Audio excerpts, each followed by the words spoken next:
Hola a todos, ¿cómo están? A ver. ¿Alguien me confirma en el chat si me escuchan bien, me ven bien? ¿Se ve la pantalla derecha? ¿No está flipeada? Sí, genial, buenísimo. Bueno, estamos terminando de aceptar gente a, a los classrooms. Tuvimos que hacer dos links porque, bueno, había más de 200 personas conectadas. Entiendo que, por supuesto, no iban a poder participar todas, pero bueno, por las dudas tenemos estas dos reuniones, así que estoy medio así como con los ojos divididos, como un camaleón. La cámara parece apagada. Hay una sola cámara, que soy yo. Me pueden pinear. Para los que nunca usaron Google Meet y es la primera vez que lo están usando, les cuento, pueden buscar cambiar un poquito la configuración. Es decir, pueden jugar para poner mi pantalla en grande, que me van a ver. Ahora no estoy pasando nada, solamente estoy yo chiquitita arriba, tipo picture in picture.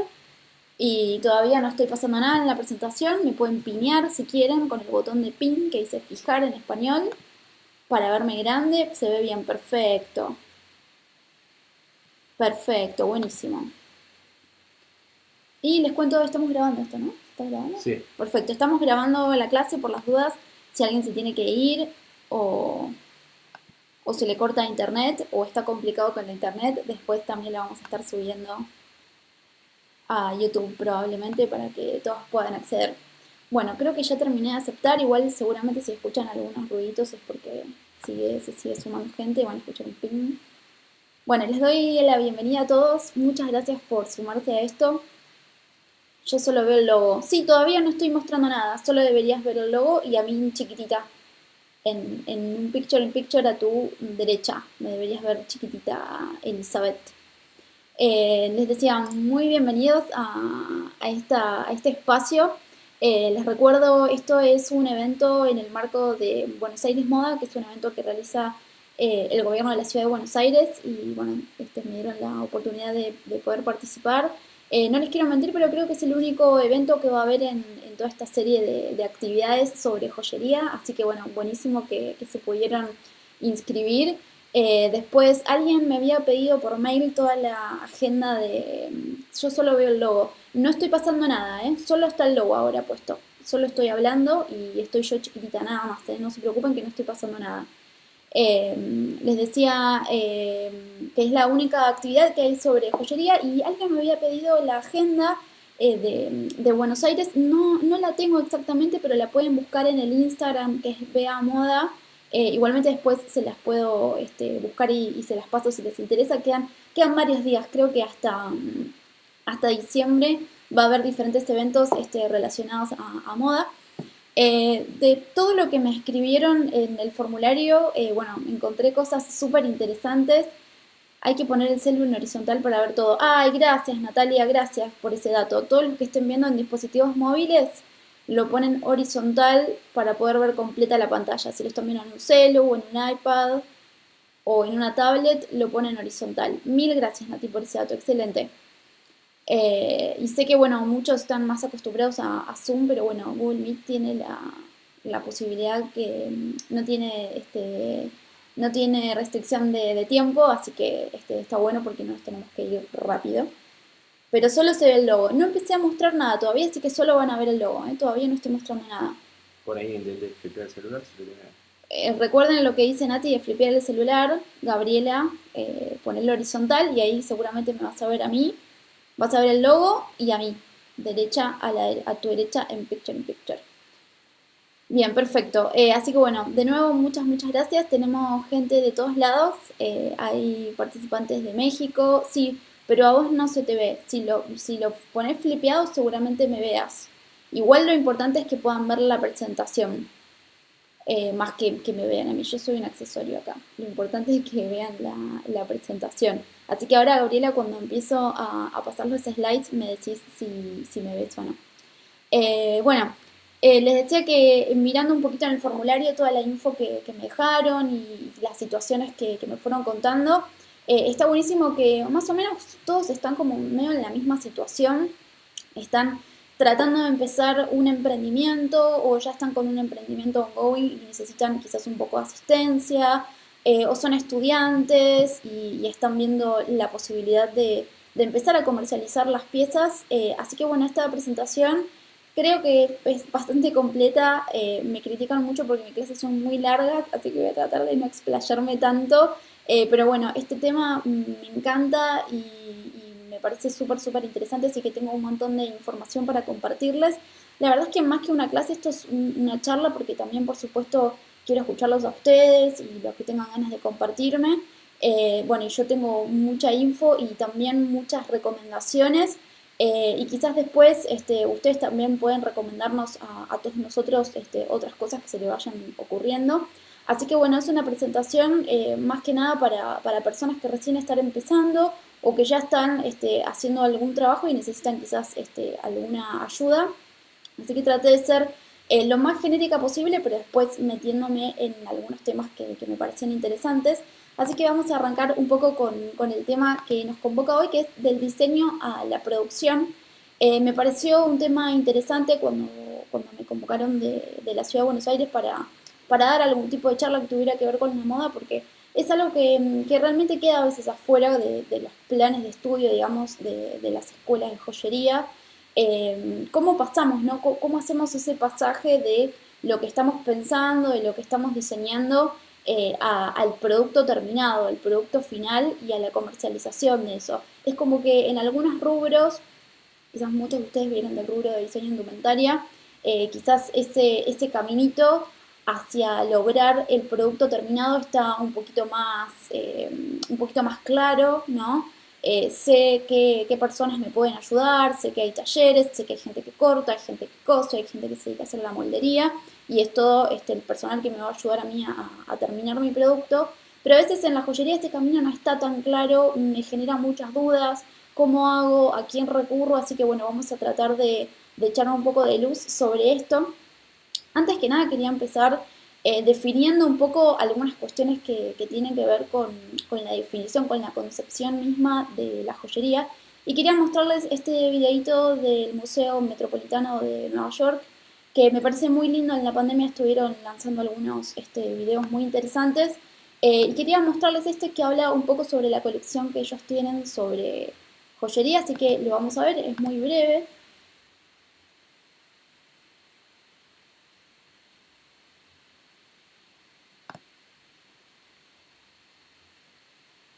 No, no, volver para atrás no hace falta poner publicar.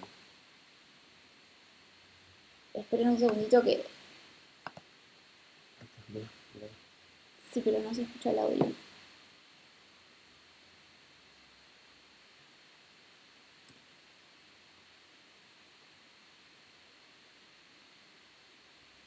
No me sirve esto.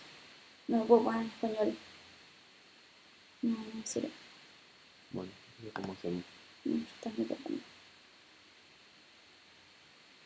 Bueno, estoy con un problemita técnico, no les puedo mostrar el video de la forma como estamos también grabando esta clase, no les puedo mostrar el video, pero después se los voy a compartir para que lo puedan ver. Nada, es un pequeño video muy lindo que habla sobre su... eh, en personas vas a ver que aparece 3 veces. Ah, genial, gracias. Gracias, Dani, por la info. Ahí le dijeron a Gabriela. Sí, estoy varias veces. Me tienen que buscar la correcta, que es la que estoy streameando. Perdón, les decía, no les voy a poder mostrar el videito por una cuestión técnica. Pero bueno, igual nada, era un video muy, muy corto sobre la colección que hay de joyas en el museo, que es súper interesante y hay de todas las culturas y demás. Si alguno tuvo la posibilidad de ir alguna vez al Met, las habrá visto y son cosas que un poco lo que dice en el video, son cosas tan pequeñas que a veces nos pasan desapercibidas, pero tienen muchísimo valor y muchísima historia y en general en los museos hace un tiempo que se les está empezando a dar un poco más de importancia. Bien, perfecto. Este es un poco el índice de lo que vamos a estar hablando hoy. Les voy a contar un poquito sobre nuestra labor en Atelier. Vamos a ver esto de qué es una joya, su forma, su función, tipologías. ¿Podés pasar el link del video? Sí, se los voy a pasar. Después les paso el link. No lo hago ahora porque si no también tengo que salir de la presentación y me complica, pero no te preocupes, Paola, que después se los comparto. Bien, les decía. Vamos a hablar también sobre ramas afines, algo que me parece súper importante. Vamos a hablar de diversidad estilística en la joyería, posibilidades técnicas para aquellos que todavía no están muy familiarizados con el rubro de la joyería. Y vamos a terminar con lo que es las etapas del desarrollo y la salida al mercado, o sea, cómo hago para desarrollar ese producto y después empezar a comercializarlo. Les cuento brevemente un poco sobre nosotros, sobre Atelier. Es un espacio que comencé en el 2016, ya va a cumplir 4 años. Primero fue un espacio muy pequeño en mi casa, en el living de mi casa.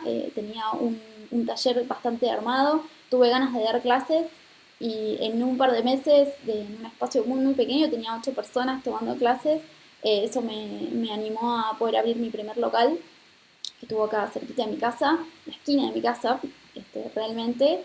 Estamos acá, para los que no conocen mucho la ciudad de Buenos Aires, estamos en una zona céntrica que se llama Palermo, y un poquito más adelante, en noviembre del 2019, hace muy poquito, cambié de estudio y nos mudamos a un lugar un poquito más grande, así que bueno, desde ese lugar, desde ese momento que estamos dando clases, cada vez sumando más profesionales, bueno, y desde marzo del 2020 dando clases online y trayendo un poco nuevas propuestas. Ante la pandemia nos tuvimos que actualizar, pero bueno, realmente fue algo que nos trajo muchas alegrías de las pocas cosas que podemos decir que fueron buenas de la pandemia acá en Argentina, que golpeó muy fuerte. Tuvimos esta posibilidad y esta necesidad también de empezar a dar clases online y la verdad es que fueron muy muy lindas experiencias y seguimos adelante, si bien ahora ya estamos dando algunas clases presenciales, pensamos seguir con las modalidades online porque también hemos podido llegar a otras personas que de otra forma no habríamos podido llegar. Así que bueno, les agradezco un montón a todos los que están conectados, que vienen siguiendo las clases y que nos apoyan un montón y que desde marzo que no se pierdan ni una clase. Así que bueno, muchísimas gracias a todos ustedes. Y quería empezar con esto que les contaba, que es el tema de la forma, la función y las tipologías en la joyería. Quizás para los que se dedican a esto hace un tiempo, desde hace un tiempo, quizás les resulte algo como más básico, pero me pareció que estaba bueno recordarlo. Y algo que siempre me parece interesante en las clases y por lo cual siempre me gastan es que siempre arranco con temas de historia. Y bueno, la verdad es que me parece muy necesario también conocer un poco la historia de este rubro. Digo, en general, cuando uno está desarrollando algo nuevo o se interesa en algo nuevo, está buenísimo poder conocer la historia. Y la verdad es que la historia de la joyería viene de la mano con la historia de la aparición del hombre, desde la prehistoria que tenemos registros de que las personas se adornaban. Si se fijan en este pequeño cuadro que armé y que me está acompañando en todas mis clases desde que empezamos en marzo, podemos ver acá que tenemos dividido lo que es la prehistoria y la historia, un poco solo de contexto para los que no están tan familiarizados con historia universal. Todo lo que vemos en la parte de la prehistoria, en realidad acá está un poco representado de una forma que no es fácil, pero para que se den una idea, la prehistoria es casi el 90% de las personas sobre... me están preguntando algo. ¿Estás pasando algo? Sí, estoy pasando a la presentación, Laura. ¿No ven la presentación? ¿Me confirman? Así no hablo como una loca. En el usuario de... Capaz que Laura estás en otro usuario. Acordate que yo estoy... Está borrosa, Dalí. Y lo de borroso o la de la calidad tiene un poco más que ver con la conexión. ¿Vieron? Yo no... Eso ya ahí no las puedo ayudar.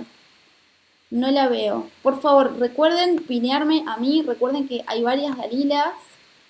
Me tienen que buscar a mí. Yo veo pixelado. Traté de cambiar la configuración.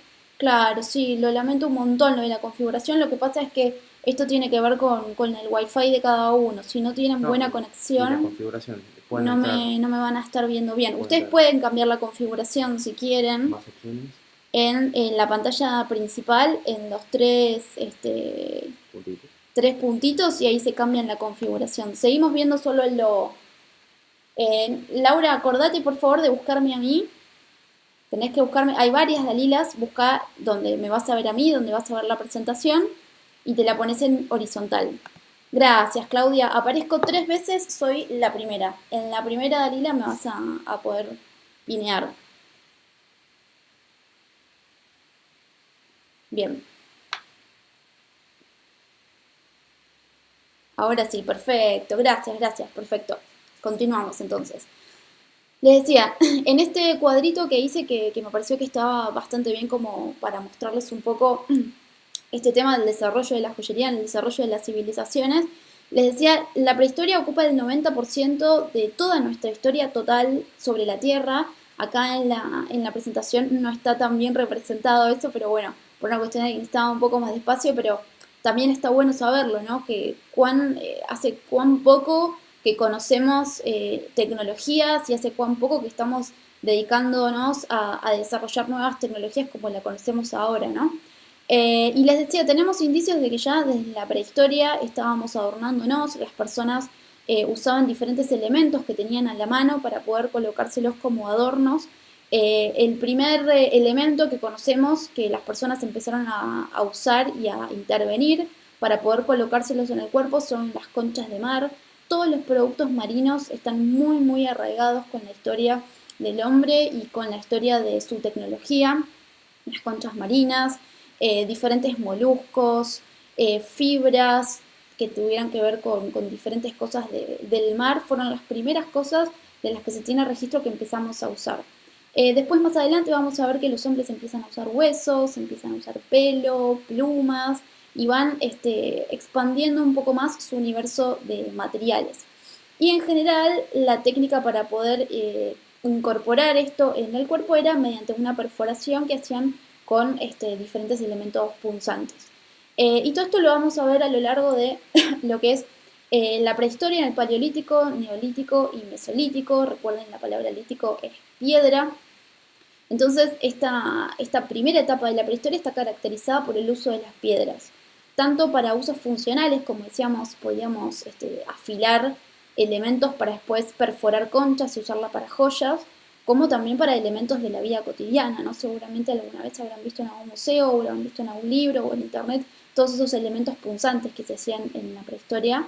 Y un evento en el Neolítico sucede que es muy importante y que va a cambiar un poco el rumbo de la civilización muchísimo, que es la aparición del primer metal que descubre el hombre, que es el cobre, y entonces esto hace una transición hacia lo que se llamó la edad de los metales. En la edad de los metales, que tiene tres etapas, se llaman según el metal que se encontró y que se empezó a desarrollar en ese momento. Tenemos la edad de cobre, la edad de bronce y la edad de hierro. En este momento vamos a hacer uno de nuestros hitos tecnológicos más importantes, que es las aleaciones. Ahora más adelante vamos a hablar de lo que es las aleaciones, pero es básicamente mezclar metales para poder conseguir un nuevo metal. Los metales tuvieron un impacto terrible en nuestra tecnología, cambiaron la forma de los humanos de relacionarse de entre sí en el entorno, y de hecho dejamos ser nómadas para convertirnos en sedentarios, porque ahora tenemos otros elementos. Entonces los hombres pueden empezar a dedicarse más a la agricultura, se mejoran un montón todas las técnicas gastronómicas porque empezamos a tener otros utensilios, y lo mismo con la aparición del hierro. El hierro es un elemento súper duro, y eso da grandes avances también en cosas que tienen que ver con la vida cotidiana, pero por supuesto también en lo que tiene que ver con las cuestiones bélicas. Y algo que sucede también muy interesante es que los hombres buscando metales y buscando nuevos metales también empiezan a desarrollar la necesidad de viajar, y entonces gracias a esto empiezan a viajar por tierra, a interesarse en viajar por tierra, pero también se desarrolla la navegación gracias a esta búsqueda que necesitaban sobre descubrir metales o descubrir lugares donde pudieran sacar metales que ahora se transformaron en algo súper importante para su subsistencia. Por supuesto que esto lo vamos a ver reflejado en la joyería, y más adelante, ya pasando a la historia. Recuerden el pasaje de la prehistoria. La historia tiene que ver con el desarrollo de la... Esperen que acepto, que tenemos algo más. El desarrollo de la escritura. Más adelante, entonces, en las civilizaciones antiguas, lo que se llama la Edad Antigua, vamos a ver que se desarrolla muchísimo cosas que tienen que ver con la joyería, con la ornamentación, que siempre tienen que ver un poco con diferentes rituales, con ceremonias. Acá puse de ejemplo una pieza bastante icónica griega de la antigua Grecia, que tiene que ver con las figuras zoomorfas enfrentadas, que es bastante característica de la joyería antigua griega, pero también ellos tomaron esta inspiración de algo un poco más antiguo que eran los celtas solían tener esto, y además estas cabezas de carnero que están trabajadas en oro están incorporadas con vidrio. El vidrio es algo que también ya se empieza a trabajar, el vidrio y la alfarería ya se empieza a trabajar en la edad antigua. Por supuesto que hay un montón para hablar, pero quería ser breve y ir mostrándoles de a poco. Después, un poco más adelante, en la Edad Media, vamos a ver mayor desarrollo tecnológico, vamos a ver también un gran tratamiento de las piedras, lo que hoy llamamos lapidación, que es tallar las piedras en diferentes formas, darle un nuevo formato. Eso lo vamos a ver un montón en la época medieval. Un poco más adelante, en el Renacimiento, resurge un poco el amor por la joyería, porque en la época medieval, recuerden que fue una época que llamamos época oscura, donde todavía el mapa no estaba tan armado como lo conocemos ahora. Entonces había muchas revueltas bélicas. Una vez que pasa un poco esta etapa oscura y las civilizaciones se vuelven a asentar en el Renacimiento, surge una élite que necesitaba o que estaba dispuesta a consumir alta joyería. Así que en el Renacimiento vamos a ver muchísimo nuevas tipologías. Tenemos, por ejemplo, los broches de estómago, tenemos los agarradores de capas. Hay un montón de tipologías nuevas que nacen en el Renacimiento y hay un poco una revalorización y una formalización de lo que antes eran oficios. Y más adelante, terminando en la edad contemporánea, quizás una de las cosas más importantes que sucede en la joyería es el advenimiento de las grandes casas de alta joyería que hoy conocemos muchísimo y que siguen vigentes, como puede ser Tiffany's, Boucheron, Van Cleef Arpels, Fabergé en Rusia. Son todas casas que surgieron en esta época.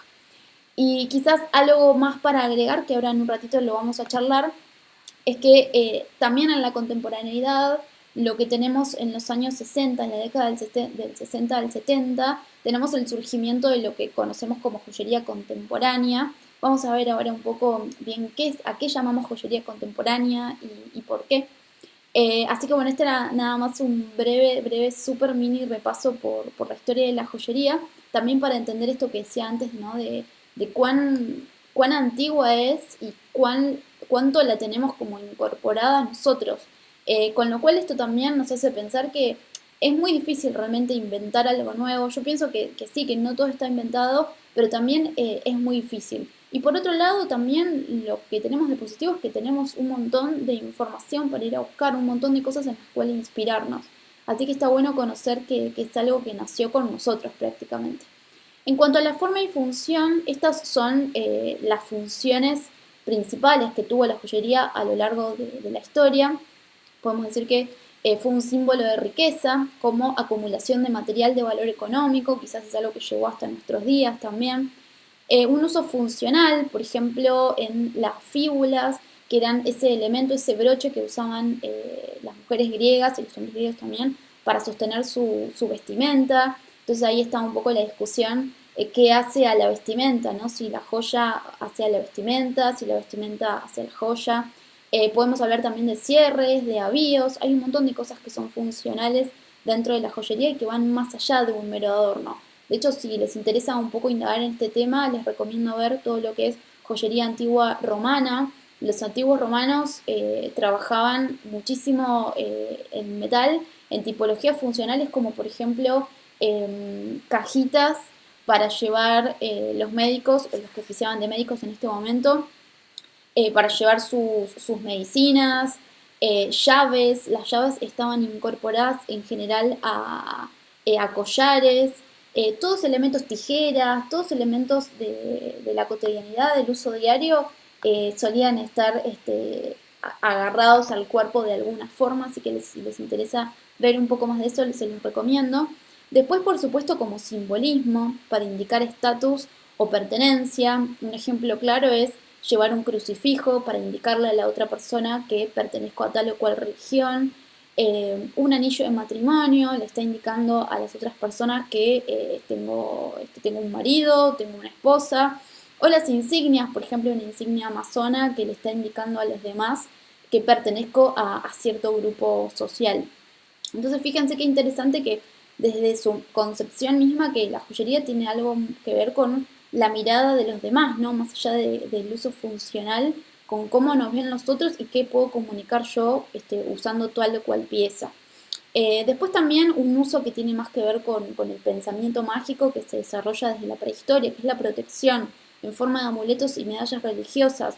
De hecho, esto les decía, nace en la prehistoria porque hay estudios antropológicos que indican que los primeros humanos se ponían también de joyas, por ejemplo, cuernos o huesos o dientes de animales que mataban para comer en forma de protección para que otros animales después no los ataquen cuando ellos estaban realizando la caza.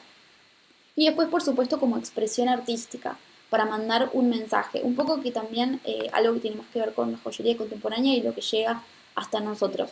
Pero creo que lo importante de todo esto y todo lo une es esta palabra que en inglés es wearable, que no encuentro una palabra específica en español, me parece que esta palabra lo resume todo. Wearable significa usable, que me lo puedo poner en el cuerpo, ¿no? Que tiene que estar en mi cuerpo. Entonces esto me hace realmente una apertura muy grande a qué puede ser una joya y qué no. Entonces imagínense todas las cosas que van a surgir, que pueden surgir a partir solamente de esta concepción, ¿no? Ya la joyería está muy abierta y de hecho estamos volviendo un poco hacia nuestros orígenes, porque en algún momento concebíamos a la joya solamente como ese elemento que estaba construido en metal, que tenía cierto valor económico, y ahora estamos volviendo un poco a nuestras bases, ¿no? Donde la joya es cualquier cosa que yo considere que me la puedo poner en el cuerpo y que tiene esas funciones que decíamos antes. Y un poco con respecto a las tipologías, bueno, este es un simple cuadrito que armé para que nombremos las tipologías básicas. Por supuesto que después cada uno trabajará en lo que más le interesa, pero me parece que está bueno como para tener en cuenta cuando estamos desarrollando una colección qué piezas vamos a desarrollar. Entonces dividí el cuerpo en estas partes y digamos que en la parte de arriba, en la cabeza, podemos tener tiaras, coronas, hebillas, ornamentos para la cabeza, ornamentos para el pelo, aros, ornamentos de nariz, máscaras, que ahora también es algo que se está empezando a desarrollar mucho, collares, más abajo, gargantillas, brazaletes, broches, lo que se llama body pieces, que son piezas para el cuerpo, ¿no? Que quizás interconectan diferentes partes del cuerpo. Un poco más abajo podemos encontrar cintos, pulseras, cuffs, que son esas pulseras más anchas, broches, anillos, avíos. Avíos tiene que ver con todo lo que se necesite para sostener a la indumentaria, como botones, o pueden ser herrajes de cartera, todo eso vamos a llamar avíos. Eso también puede estar incluido dentro del mundo de la joyería. Y después más abajo podemos incluir tobilleras y anillos para dedos, que realmente es algo que también está un poco en tendencia ahora. Y les hago una recomendación si tienen ganas como de investigar tipologías nuevas o están desarrollando algo que quieren que sea especial. Les recomiendo mucho investigar lo que es la joyería tradicional india.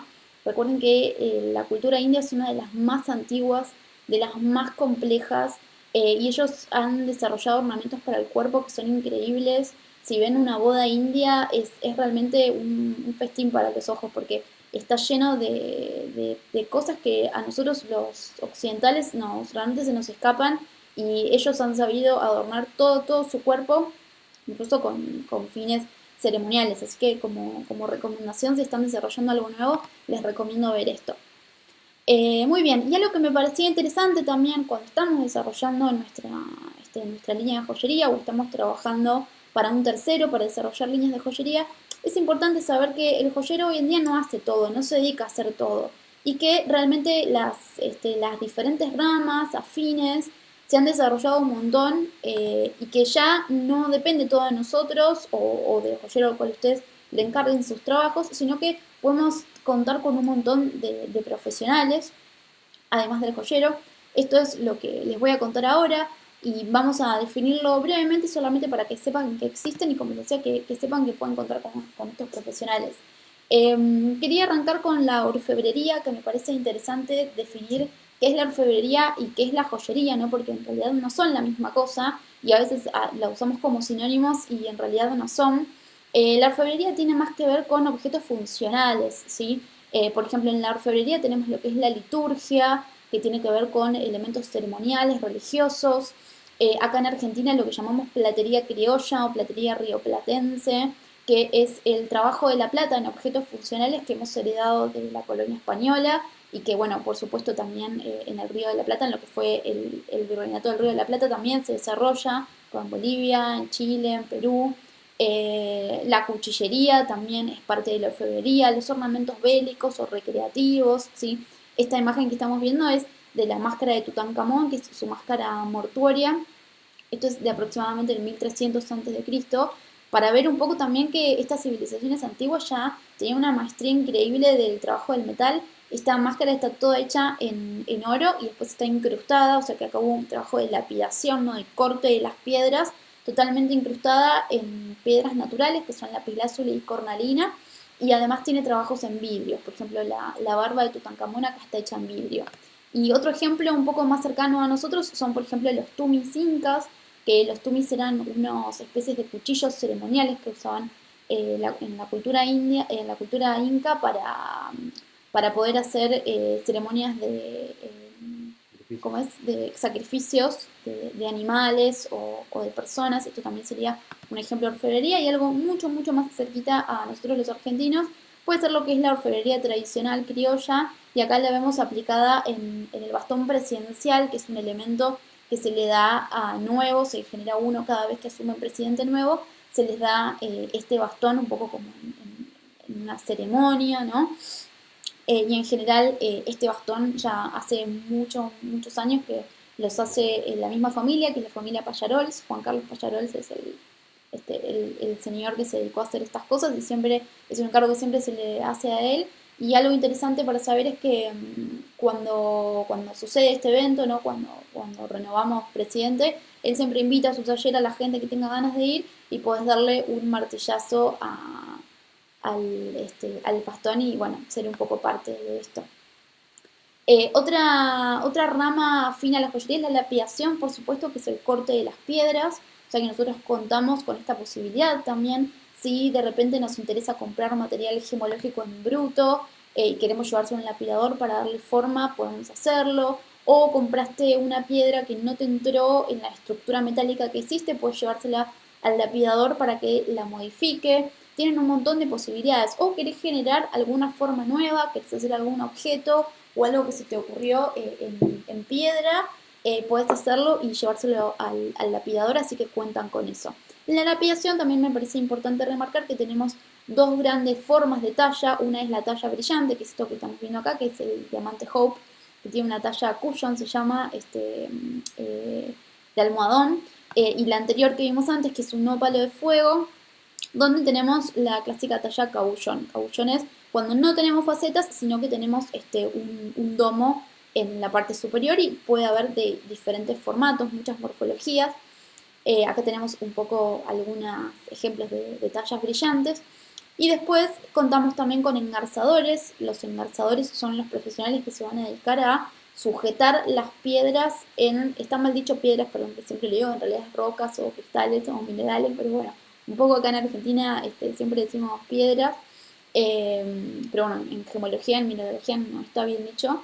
El engarzador lo que va a hacer es sujetar esas gemas a la estructura que le va a llevar el joyero que hizo en metal.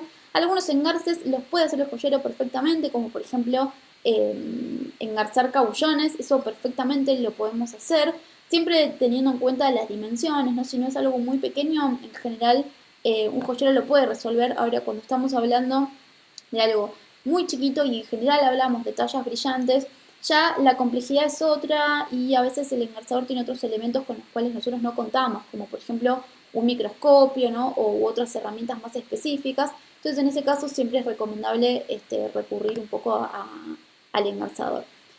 Otra rama afín es el cincelado. El cincelado se trata de dar volúmenes y bajorrelieves solamente a golpe de martillo, con unas herramientas que se llaman cinceles, como lo estamos viendo acá. Acá en Argentina y en todo el Río de la Plata también es una técnica que se desarrolló un montón. Tenemos un montón de orfebres cinceladores muy, muy reconocidos. Esto, por ejemplo, es de un señor que se llama Emilio Patarca, que es una persona también muy reconocida acá en Argentina, y se dedica mucho a hacer mates, que es nuestra bebida nacional. Y acá tenemos un mate que hizo, que se llama el mate de la independencia, que fue una pieza muy famosa, donde está totalmente cincelada. Esto está todo hecho en chapas, o sea, todo en algo plano, que después se va trabajando con diferentes volúmenes y se va generando esta estructura. Y contamos también con profesionales grabadores, ¿sí? En general, el grabado tradicional es un grabado que se llama aburil, que es la herramienta que se usa el buril, y es un trabajo que se hace por lo que se llama descarne, que es eliminando material con esta especie de filo, de mini cuchillo, eso es el buril, y de esa manera van a poder generar los grabados. Y otros profesionales con los cuales podemos contar y que a veces nos van a ser útiles son, por ejemplo, talleristas, que son personas que se dedican a hacer alguna técnica en particular o que nos pueden resolver algún problema dentro de nuestra línea de producción. Por ejemplo, alguien que me termine de pulir las piezas o alguien que me suelde, ¿no? Alguien que me haga alguna tarea específica, eso es un tallerista. Tenemos modelistas, que son las personas que se dedican a modelar originales en cera. También tenemos modeladores 3D, generalmente son diseñadores, donde yo les puedo dar algún trabajo, les puedo comentar lo que estoy necesitando y ellos me los modelan en 3D para que yo después pueda hacer una impresión, que ahora vamos a ver cómo podemos usar las impresiones en 3D en joyería. Un diseñador gráfico siempre viene muy bien porque hay algunas cosas que necesitamos resolver, por ejemplo, si necesitamos algún archivo digital, por ejemplo, para mandar a un pantógrafo o necesitamos realizar algún tipo de figura digital y no tenemos ningún manejo de herramientas digitales, podemos recurrir a un diseñador. Un tasador a veces también ayuda al joyero cuando está necesitando hacer algún tipo de pieza que tiene que tener un valor específico, y el gemólogo, la tarea del gemólogo es el estudio de la gemología. Ya hemos tenido en estos meses bastantes clases hablando sobre ese tema. De hecho, nuestro último mes fue todo dedicado a gemología, que creo que fue bastante interesante. Así que es un tema súper vasto para que sepan, y los que no están familiarizados, la gemología es el estudio de las gemas. Y las gemas, recuerden, son perdón, con el agua, son minerales, así que es un estudio que está dentro del campo de la mineralogía, que a su vez está en el campo de la geología. Así que si tienen dudas con respecto a algún tipo de gema que tengan o que quieran comprar, pueden recurrir a un gemólogo que seguramente les pueda ayudar. Y quería charlar un poco también sobre metales. Es un tema muy recurrente que me preguntan mucho qué metales se usan en joyería y también por qué usamos metales, ¿no? ¿Por qué los metales son tan útiles, como decía antes, fueron algo tan importante en nuestra tecnología? De nuevo una palabra en inglés porque también resume un poco mejor un concepto que es lo que se llama metalworking, que es trabajo en metal. En español no tenemos como una palabra para eso, sino que es este trabajo del metal. Y el metalworking lo podemos dividir en dos cosas, que es el blacksmithing y el metalsmithing. En español el blacksmithing sería la herrería, lo que tiene que ver con el trabajo en hierro, y el metalsmithing es el trabajo de otros metales que no tienen hierro. O sea, la herrería seguramente la conozcan por que el hierro se trabaja en general en caliente, son operaciones que tenemos que hacer con el material incandescente, ¿sí? Se le da mucho calor y de esa manera puedo trabajar el hierro. El hierro, como les dije antes, es el último elemento que se encuentra, que se descubre, que el hombre descubre a fin de la edad de los metales, y lo empieza a trabajar y les decía, resulta muy útil, por ejemplo, para armamento bélico o para elementos funcionales precisamente por su dureza. Pero así como es duro, es más difícil de trabajar. Entonces por eso en joyería hablamos más de lo que es metalsmithing, que es el trabajo sobre metales que no contienen hierro, ¿sí? Es un trabajo un poco más delicado, es un trabajo que no requiere de que el metal esté incandescente al momento de trabajarlo, entonces nos permite trabajar de otra manera y trabajar piezas más pequeñas también, además de otras características físicas que ahora vamos a mencionar. Pero entonces básicamente en joyería y en lo que es metalsmithing preferimos trabajar lo que se llaman metales no ferrosos, que son los metales que no tienen hierro o que no tienen cantidades apreciables de hierro. ¿Y por qué es esto? Precisamente porque el hierro es muy reactivo al oxígeno, se suele oxidar. De hecho, si ven algunas piezas, por ejemplo, de la edad de hierro, comparadas a las de la edad de cobre, que es el primer momento de la segunda etapa de la prehistoria, van a ver que están súper bien conservadas, cuando el hierro se corroe mucho más fácil. Entonces también por una cuestión de durabilidad preferimos los metales no ferrosos. Y dentro de los metales no ferrosos vamos a encontrar dos tipos, las aleaciones y los metales nobles, que ahora les vamos a definir. Pero antes de eso les quería comentar también esto de, bueno, por qué los metales son tan útiles y sobre todo por qué tienen tanta aplicación técnica para nosotros, para la joyería y para el metalsmithing. Esto tiene que ver con su estructura cristalina, ¿sí? Los metales son como, les leo este pequeño texto que elegí poner, son sustancias inorgánicas sólidas que se encuentran en la corteza terrestre, se forman sin la intervención humana y tienen una composición química definida y una estructura cristalina, ¿sí? Lo más importante acá es la estructura molecular, la estructura cristalina. Es lo que me va a estar dando todas las propiedades físicas que a mí me interesan. Y solamente para ilustrar, tenemos acá este croquis, donde tenemos la imagen A, que es una estructura cristalina, versus la imagen B, que es una estructura amorfa. En química, lo contrario a cristalino es amorfo. A ver, no sé si la clase se grabará, pero si fuera así me gustaría si me pueden compartir el video. Ahora tengo que entrar. Ah, bueno. Dale, Anthony, perfecto, gracias. Sí, la estamos grabando, así que después te la compartimos. No hay problema. Perfecto. Entonces les decía, lo más importante es esto de la estructura cristalina. Algo, por ejemplo, que no es cristalino, que es amorfo, es el vidrio. El vidrio no tiene esta estructura. Si el cristal, lo que nosotros conocemos como cristal, sí tiene esta estructura. Entonces, esto es una característica de todos los minerales, o sea que todas las gemas, por ejemplo, van a tener estructura cristalina y por lo tanto todos los metales van a ser cristalinos. ¿Qué me va a dar esta estructura cristalina? Tres cosas muy muy importantes en sus características, que son que conducen el calor, conducen la electricidad y reflejan la luz. Y son las tres cosas que nos van a permitir a nosotros trabajarlos.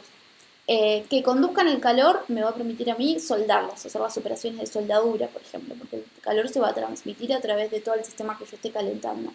Que conduzcan la electricidad me va a servir, más allá de por supuesto todas las aplicaciones técnicas en electricidad, me va a servir en particular para poder hacer lo que se llama galvanoplastías, que son los baños, que ahora los vamos a definir también en un cachito.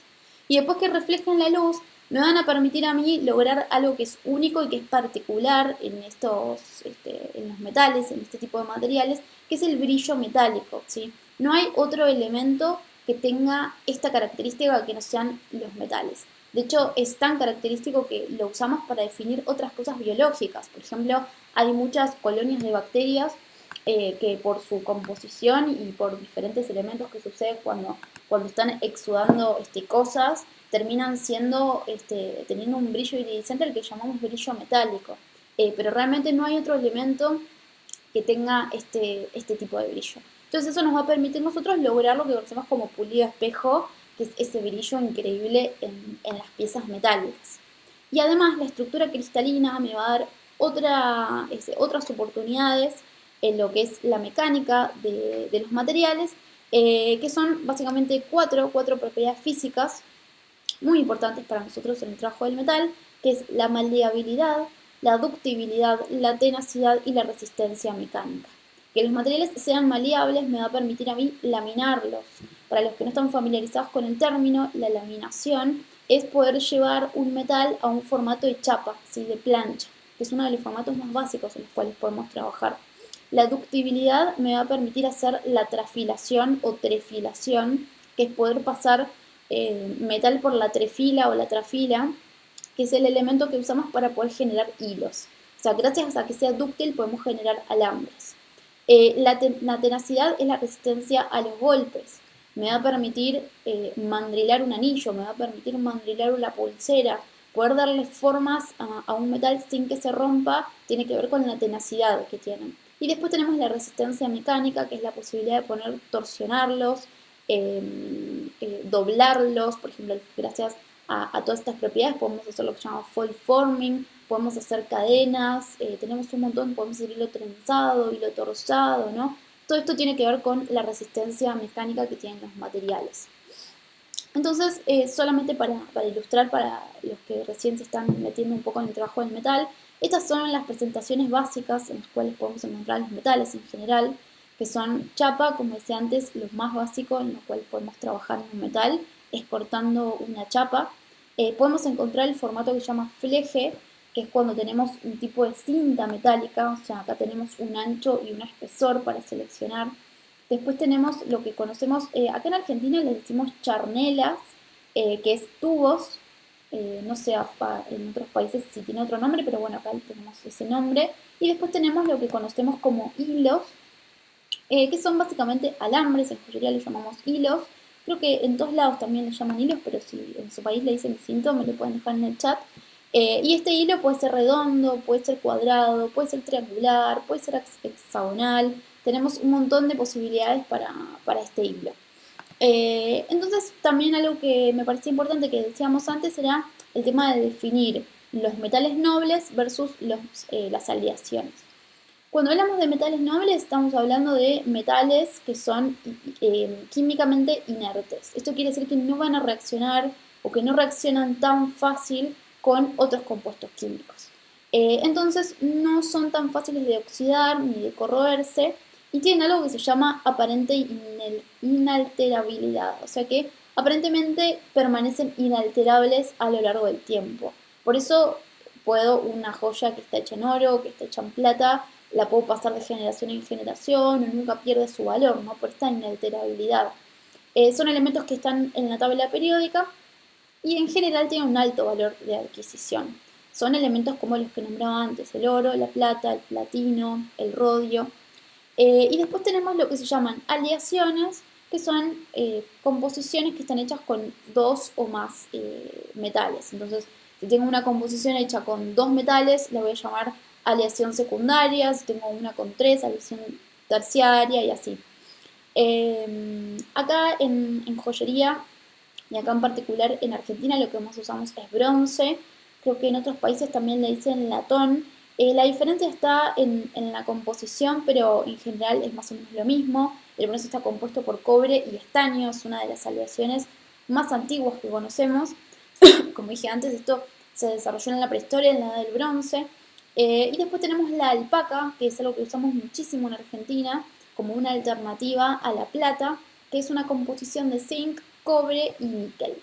En general, el problema que tenemos con las aleaciones con respecto a los metales nobles es que son muy reactivos al oxígeno, con lo cual van a envejecer, pueden llegar a cambiar de color. Entonces, si estamos buscando mantener el dorado perfecto del bronce, vamos a tener que recurrir a algún tipo de tratamiento, porque si no, con el paso del tiempo se va a empezar a oscurecer ese metal. Y otra característica que tienen es que son alérgenos. Esto quiere decir que si vos tenés alguna alergia preexistente, cuando te pongas una joya que te toque el cuerpo de bronce, por ejemplo, o de alpaca, vas a tener grandes chances de que te haga un tipo de alergia. Y estas alergias se traducen en que te dejan el dedo verde, por ejemplo, los anillos, o algún tipo de infección quizás un poquito más grave en el lóbulo de la oreja. Entonces tengo que tener esto en cuenta cuando estoy diseñando. Pero lo positivo que tienen las aleaciones, por supuesto, es que son súper económicas con respecto a los metales nobles. Y algo que quería aclarar también es que si bien hablamos de metales nobles, como metales que vienen de la Tierra directamente, que están en la tabla periódica, su aplicación técnica no es pura, porque necesitamos en general adicionarle otros metales, o sea que vamos a tener que aliar lo que por lo menos acá en Argentina llamamos titular, que es agregarle algún otro metal para conseguir algo diferente, una propiedad diferente, ya sea una dureza diferente o un color diferente. Por ejemplo, la plata es un material súper blando, entonces en general le voy a adicionar un poco de cobre para que gane un poquito de dureza y el trabajo me sea un poco más fácil. Ahora el oro, por ejemplo, lo voy a adicionar con plata, con cobre o con paladio para lograr diferentes rangos de colores.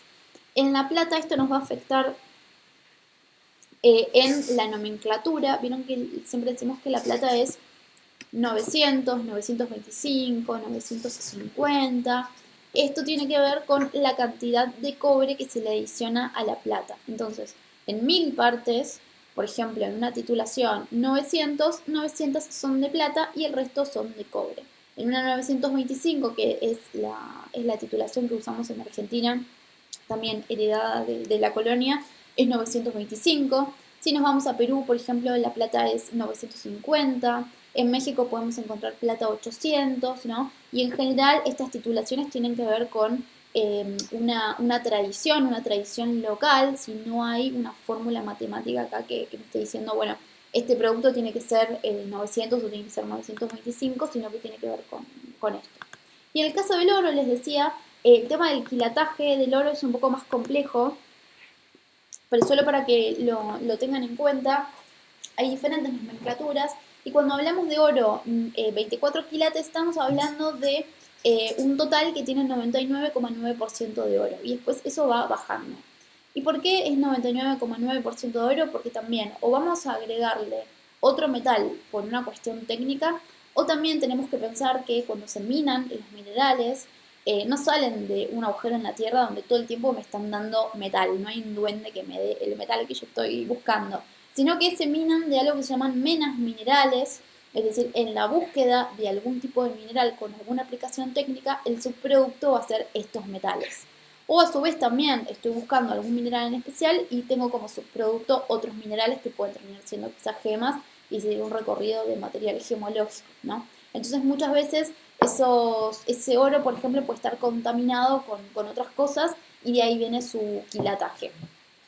Y después les decía, si lo haríamos, por ejemplo, con plata, voy a tener un color diferente, voy a tener un color más verde. Si lo haríamos con el cobre, voy a tener un color más rojo. Y si lo haríamos con el paladio, voy a tener un color un poco más blanco. Y de ahí surge, por ejemplo, el oro blanco, el oro rojo, el oro verde, el oro rosa, ¿sí? Todo tiene que ver con la lapidación, con la titulación, perdón. Y después, un poco solo para sacar esta duda, con este meme racista de Peter Griffin, les cuento que hay algunos metales que no están bueno usarlos en joyería, porque me pueden generar algún tipo de problema de la salud en mi piel. Por ejemplo, cualquier cosa que tenga plomo es tóxica, por supuesto. A ver, acá tenemos un mensajito. No todos los minerales son de beta, pueden ser diseminados o tipo arenas acuíferas, supongo. Después, Anaí, si querés ponerme qué significa beta acá, porque no sé qué significa, así después lo leo y lo aclaramos. Gracias. Les decía, no está bueno que tengan plomo, el plomo es tóxico. El SAMAC es un elemento que se usa un montón, es una aleación de zinc, es una aleación que tiene zinc, aluminio y magnesio, a veces puede tener cobre también, pero no es un elemento que usemos o que consideremos en la joyería tradicional o en la joyería fina, porque tiene un problema que es que no puede estar expuesto a condiciones mayores a 80 grados. Entonces no lo podemos soldar, ahí tenemos un gran problema de durabilidad. Y además con el tiempo, por una cuestión de termodinámica, va perdiendo sus propiedades, o sea, va siendo menos maleable, menos dúctil, menos tenaz, entonces no es algo que perdure bien en el tiempo. Por eso el SAMAC en general, una pieza que esté hecha de SAMAC no se considera una pieza fina, de joyería fina o de alta joyería. Pero es un metal muy barato y además es muy fácil de inyectar, por eso en cualquier lugar lo pueden encontrar a muy buen precio y de hecho seguramente algunos de ustedes quizás hasta manden a fundir en SAMAC por este tema del costo, ¿no? Pero tengan en cuenta esto también, la durabilidad y cómo envejece. Acá Anaí me hace un comentario de nuevo. Diseminado es desparramado en un yacimiento. Ok, perfecto. Muchas gracias. Todos los comentarios que quieran ir dejando, déjenmelos en el chat y yo los voy leyendo. O si quieren agregar info, me encanta, así que muchas gracias, Dani. Les decía, y después otro metal que tampoco nos gusta mucho en joyería es el níquel, porque el níquel también es, como decíamos antes, alérgeno. Entonces también generalmente las personas suelen ser alérgicas al níquel, entonces quizás es un material que mucho no nos gusta. Pero bueno, solo como para tenerlo en cuenta el momento que voy a elegir con qué metales voy a trabajar. Y después tenemos esta posibilidad también que es la de trabajar con galvanoplastía. La galvanoplastía es el nombre técnico de los baños, ¿sí? De hacer un baño de oro, un baño de plata o un enchapado. Se hace a través de esta técnica que se hace a través de electricidad. Por eso decía antes que la posibilidad de que el metal conduzca la electricidad a nosotros nos es muy útil para poder hacer esto. Esto funciona a través de una batería en dos cubetas que tienen ácido. En una cubeta voy a tener el metal al cual yo quiero bañar y en otra voy a tener mi pieza, y por electricidad se va a ir depositando un metal sobre el otro. Entonces siempre voy a poder hacer esto en todos los metales en tanto en cuanto puedan transmitir la electricidad. Entonces ahora tenemos algo súper amplio, que es manipular esas aleaciones con las que nosotros estábamos trabajando, que decíamos que tienen algunos problemas, las podemos manipular y cambiar su color, ¿sí? Acá tengo los baños de fantasía, también se hacen a través de la galvanoplastía. No tengo un nombre técnico para fantasía. Si querés escribirme a qué te referís con fantasía, y te digo porque a lo mejor te lo estás confundiendo con lo que es los cambios de color, por ejemplo, en el titanio, que quizás Patricia, si estás por ahí, me puedes ayudar con el nombre, que me olvidé el nombre, que son unas descargas que se hacen por electricidad, no es la galvanoplastía, sino que uno puede hacer cambiar corrientes eléctricas, y ese cambio de corrientes eléctricas me da colores en los metales, específicamente en el titanio. Me puede dar unos verdes increíbles, unos azules, unos rojos, no me acuerdo, anodización, ahí me acordé. No sabría decirte, los baños más económicos que suelen tener las piezas de billutería. Es lo mismo, sí, es galvanoplastía, y esos baños de billutería en general también son de oro o son de plata o son de rodio. A veces le llaman flash de oro, por ejemplo, o flash de plata. ¿Y por qué son tan económicos? Por el tema del espesor. En general, los baños a los que podemos acceder, al menos acá en Argentina, nuestros proveedores, cuando hablamos de baños, tienen 1 micrón de espesor. Y si hablamos de enchapados, suelen tener entre 3 y 4 micrones, o sea, son bastante más gruesos. Ahora, todo lo que es de billutería, eso puede tener menos de 1 micrón. Por eso, ante cualquier roce o un cambio, por ejemplo, de pH, me va a reaccionar ese baño y se va a lavar o se va a ir y me va a quedar el metal de base, que es lo que nos suele pasar con la billutería. ¿No? Que quizás nos compramos algo súper dorado y al otro día ya está de otro color, se puso verde o se puso negro. Tiene que ver con eso, porque son baños muy, muy finitos. Entonces, siempre que vayamos a aplicar la galvanoplastía a algún tipo de pieza, tenemos que tener en cuenta, y ahora también más adelante lo vamos a hablar cuando tenemos el desarrollo del producto, tenemos que tener en cuenta qué tipología estamos haciendo y cuál va a ser el uso que le dé mi cliente a esa pieza, ¿no? Y una cosita más también para contextualizar que quería mencionar es el tema de la diversidad estilística. La diversidad estilística es hablar de qué estilo de joyería podemos encontrar en el mercado normalmente, ¿no?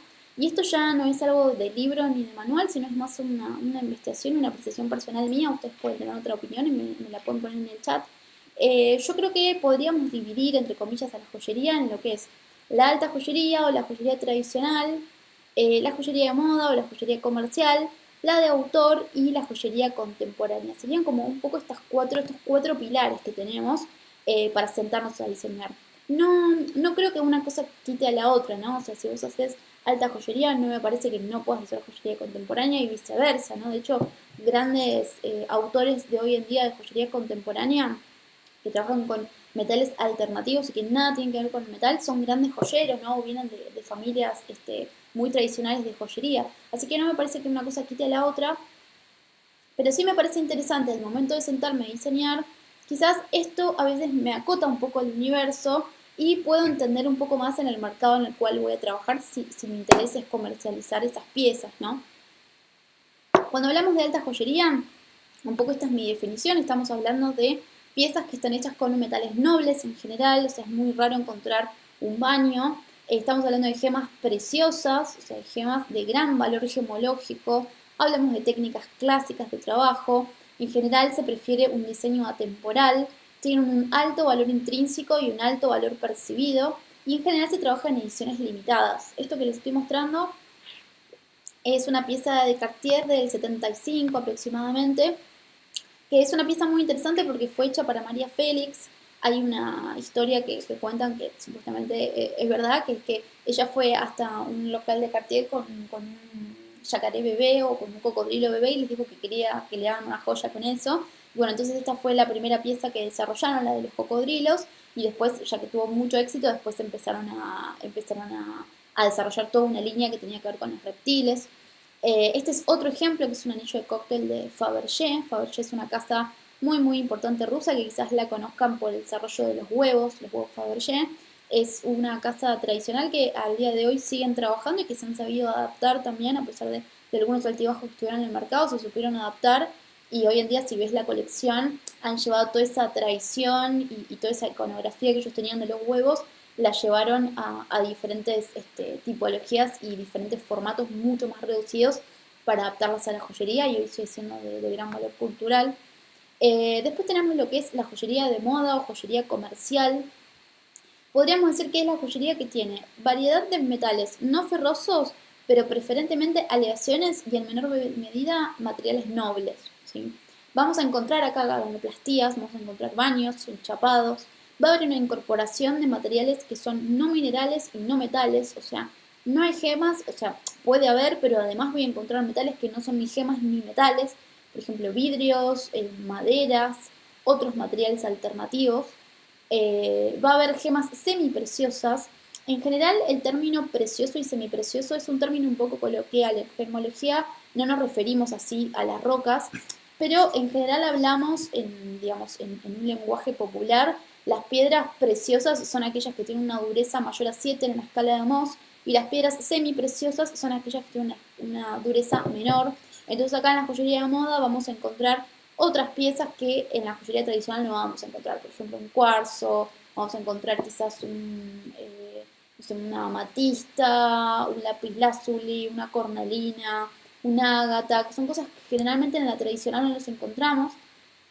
Tienen un alto valor percibido, y la característica es que acá tenemos una reproducción en serie, ¿sí? No son piezas únicas ni pequeñas colecciones, sino que tenemos una reproducción en serie. Acá les puse un ejemplo de una marca que me gusta mucho, que se llama Aristocracy, que es española, y la verdad es que por ser una marca de joyería comercial, realmente tiene una impronta muy muy interesante.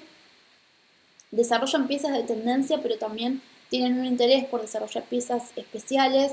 Han trabajado con variedad de materiales, tienen una colección que desarrollaron con vidrio que me parece súper interesante, así que se las dejo también como recomendación para que vean su trabajo en Instagram.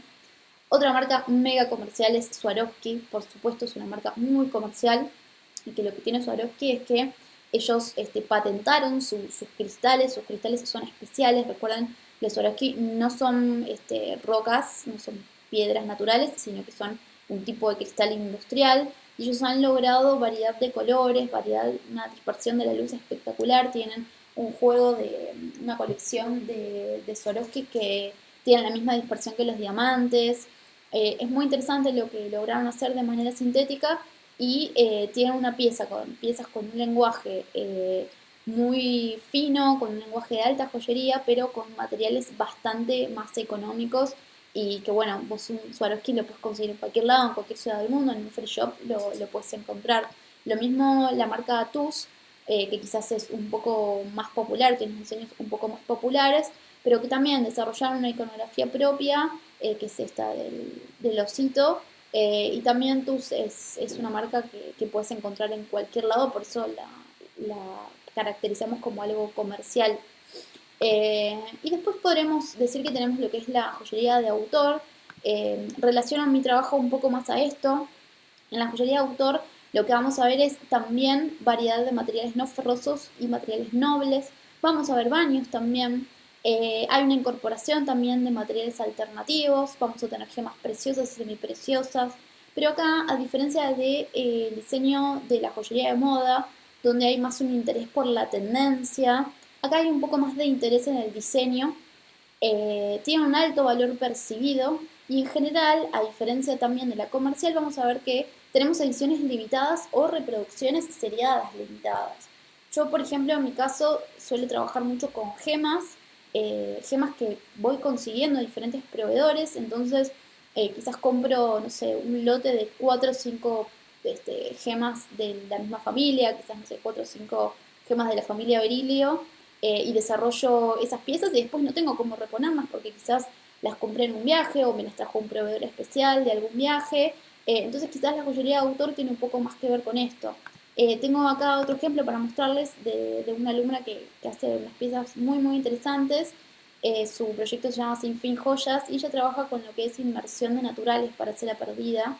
Ella transforma diferentes piezas que va encontrando, hojas, flores, cositas que encuentra en el bosque, las transforma en metal, con lo cual cada una de sus piezas es diferente, porque puede encontrar 4 o 5 espigas parecidas, pero ninguna va a ser igual a la anterior, con lo cual cada pieza es distinta. Y después un par de recomendaciones de autores de afuera. Esta se llama Georgina Treviño, hace piezas muy muy interesantes con todo tipo de materiales, también tiene un lenguaje bastante más urbano, pero es súper interesante para investigar. Y este es otro autor que me gusta mucho, que es Goran Kling, porque lleva cosas de la cultura popular, como por ejemplo este Bart medio falopa, o estas corazoncitos, que tienen quizás más que ver con un lenguaje más urbano, más popular, lo lleva a joyería más fina y trabaja con metales nobles. Y para terminar tenemos lo que es la joyería contemporánea, que en inglés está mejor llamada como art jewelry, joyería artística. Y acá hago un paréntesis porque como les había dicho antes, en realidad hay un problema de definición acá que tiene un poco que ver con... también este mismo problema encontramos en el arte, ¿no? Cuando hablamos de arte contemporáneo, si nos referimos a un arte que sucedió en una época determinada o nos referimos a lo que está sucediendo ahora.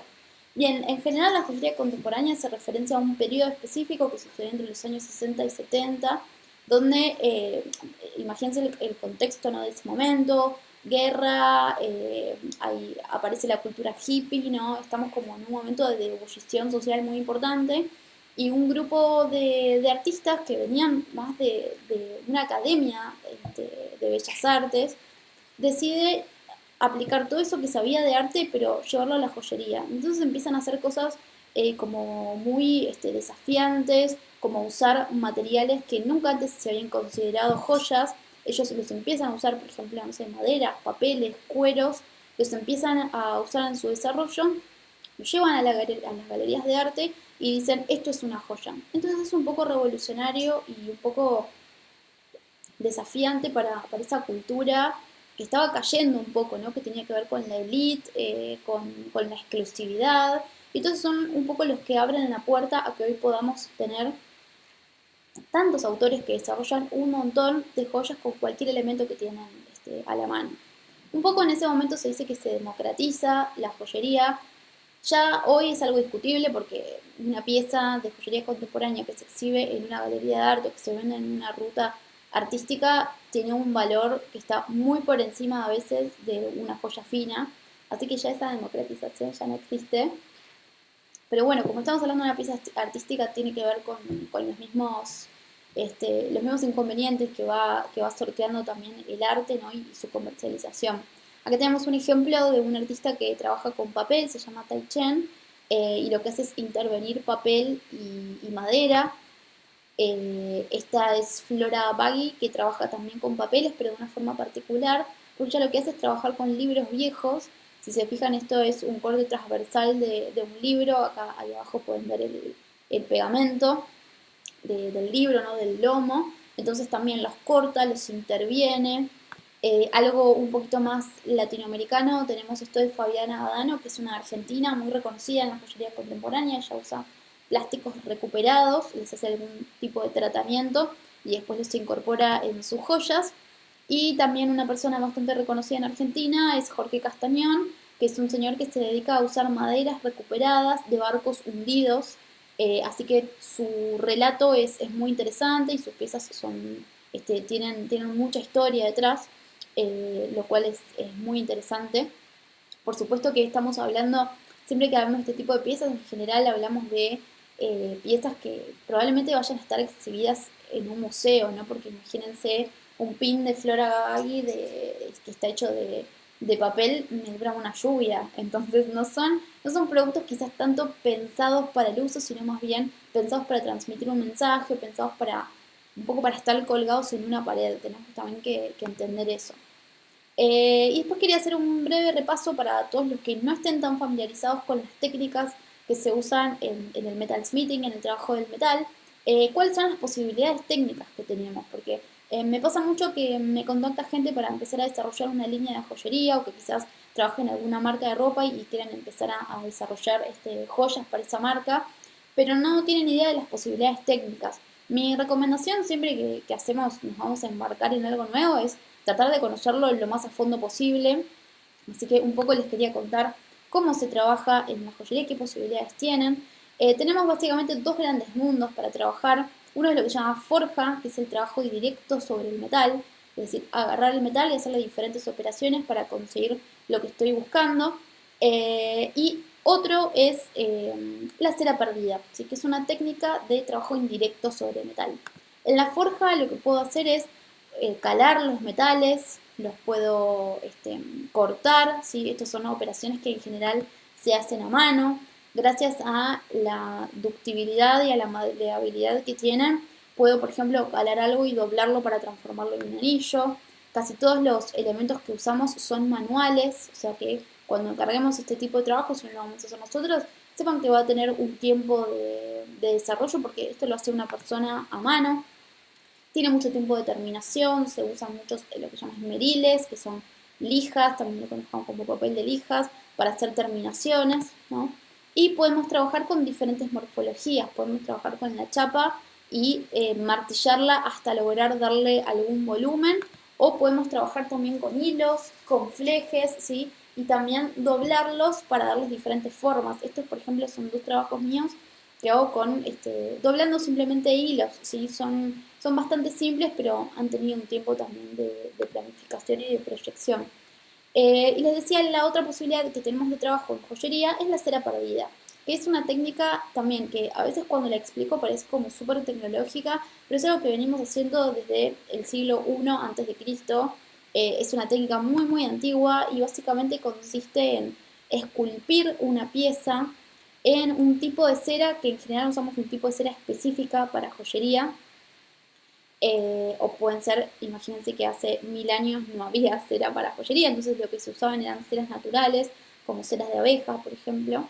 Esculpimos nuestra pieza en 3 dimensiones en la cera y después tenemos un servicio que se terceriza, que es el servicio de la fundición, donde yo llevo mi pieza al fundidor y el fundidor me la devuelve en metal. O sea que esto que nosotros vemos acá en cera después termina transformándose en metal, como vemos a la derecha, ¿sí? Con unos anillitos de sello.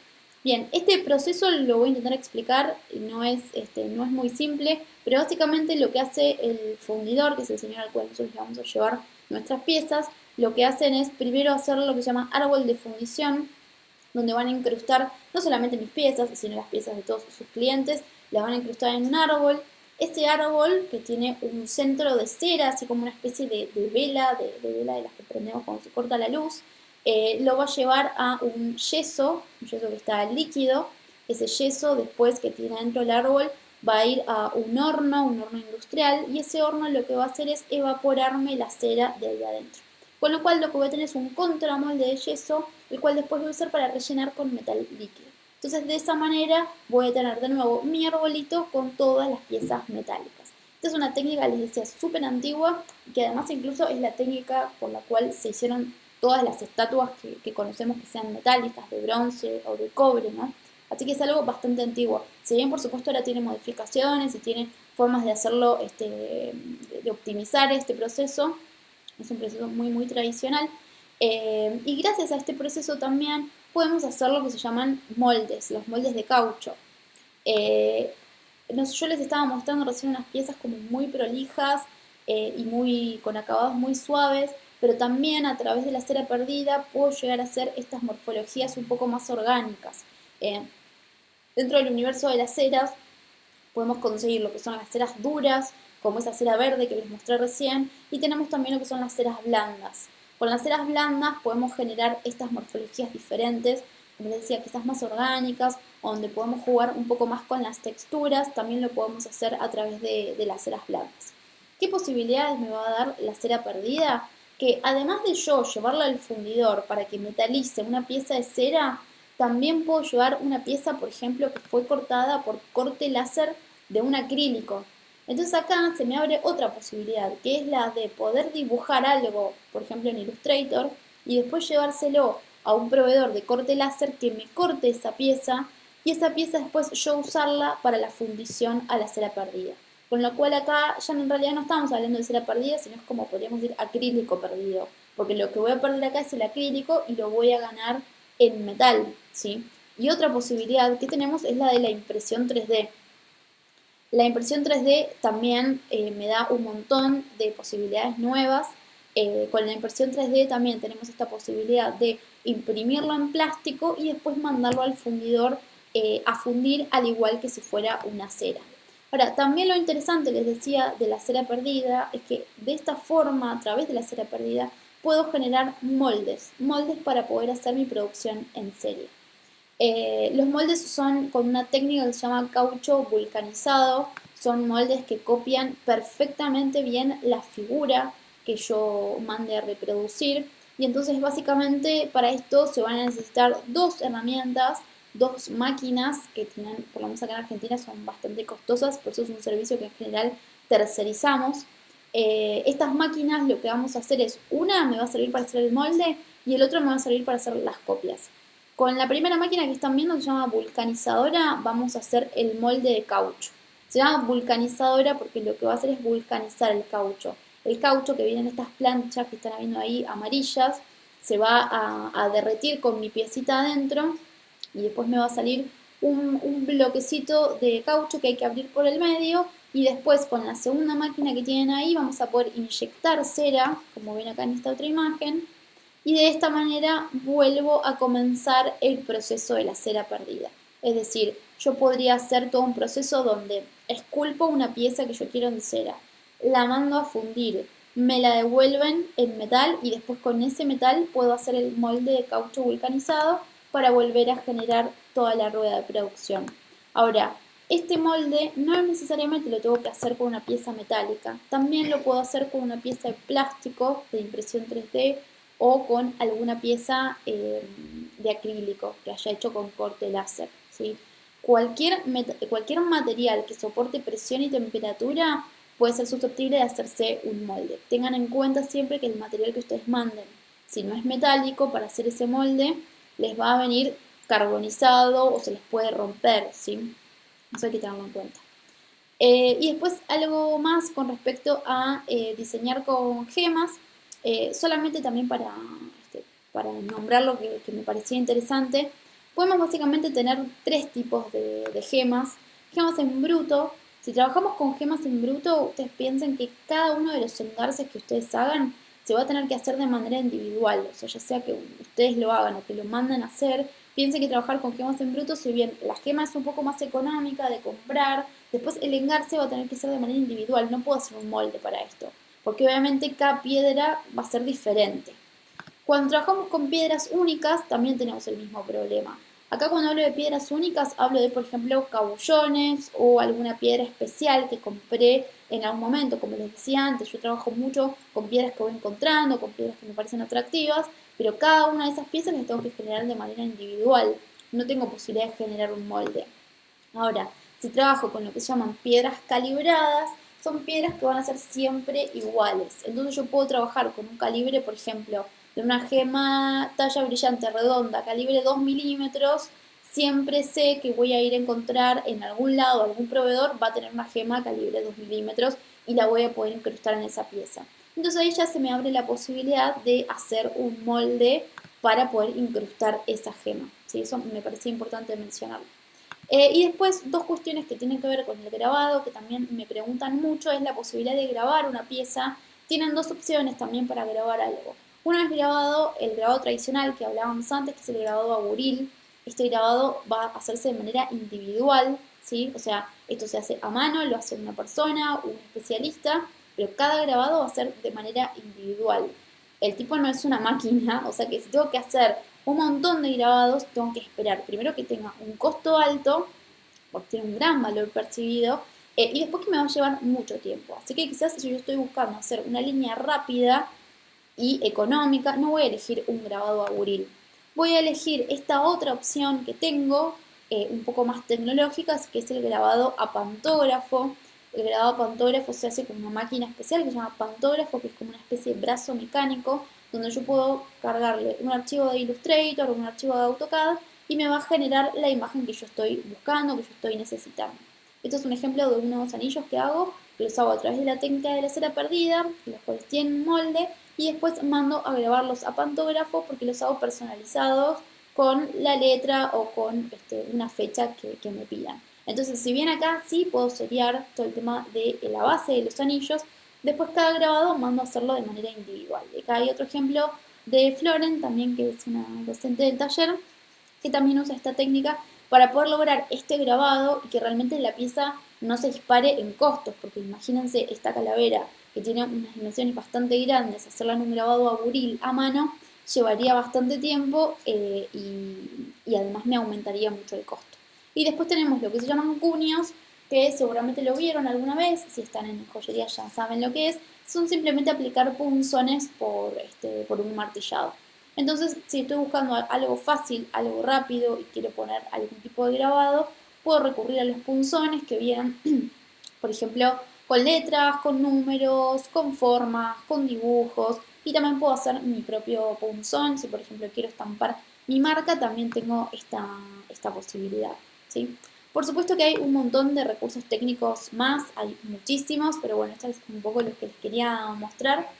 Y quería hablar un poco sobre esto que me parece que es súper importante y súper interesante, que son las etapas en el desarrollo del producto terminado en joyería y cómo salimos al mercado después de haber completado esas etapas.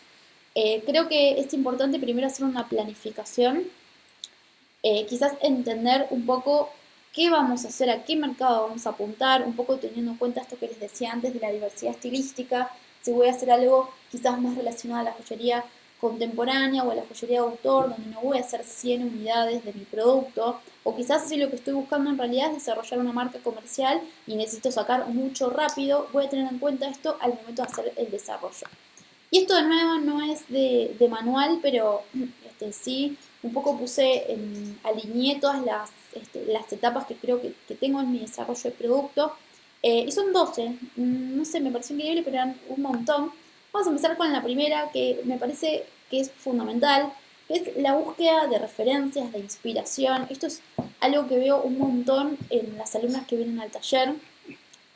Cuando recién uno arranca joyería, pienso que cuando recién uno arranca cualquier tipo de disciplina nueva, uno tiende mucho a copiar, ¿no? Tenemos un problema con Pinterest, que es una herramienta fabulosa para poder buscar información rápida, pero que a su vez es un poco tóxica porque también tiene este tema del algoritmo. Entonces, si todo el tiempo estamos buscando cosas doradas, todo el tiempo nos van a aparecer cosas doradas y lo único que vamos a ver hacer son cosas doradas. Entonces me parece importante también si vamos a usar esta herramienta, empezar como a diversificar un poco nuestras búsquedas y ampliarlo un poco.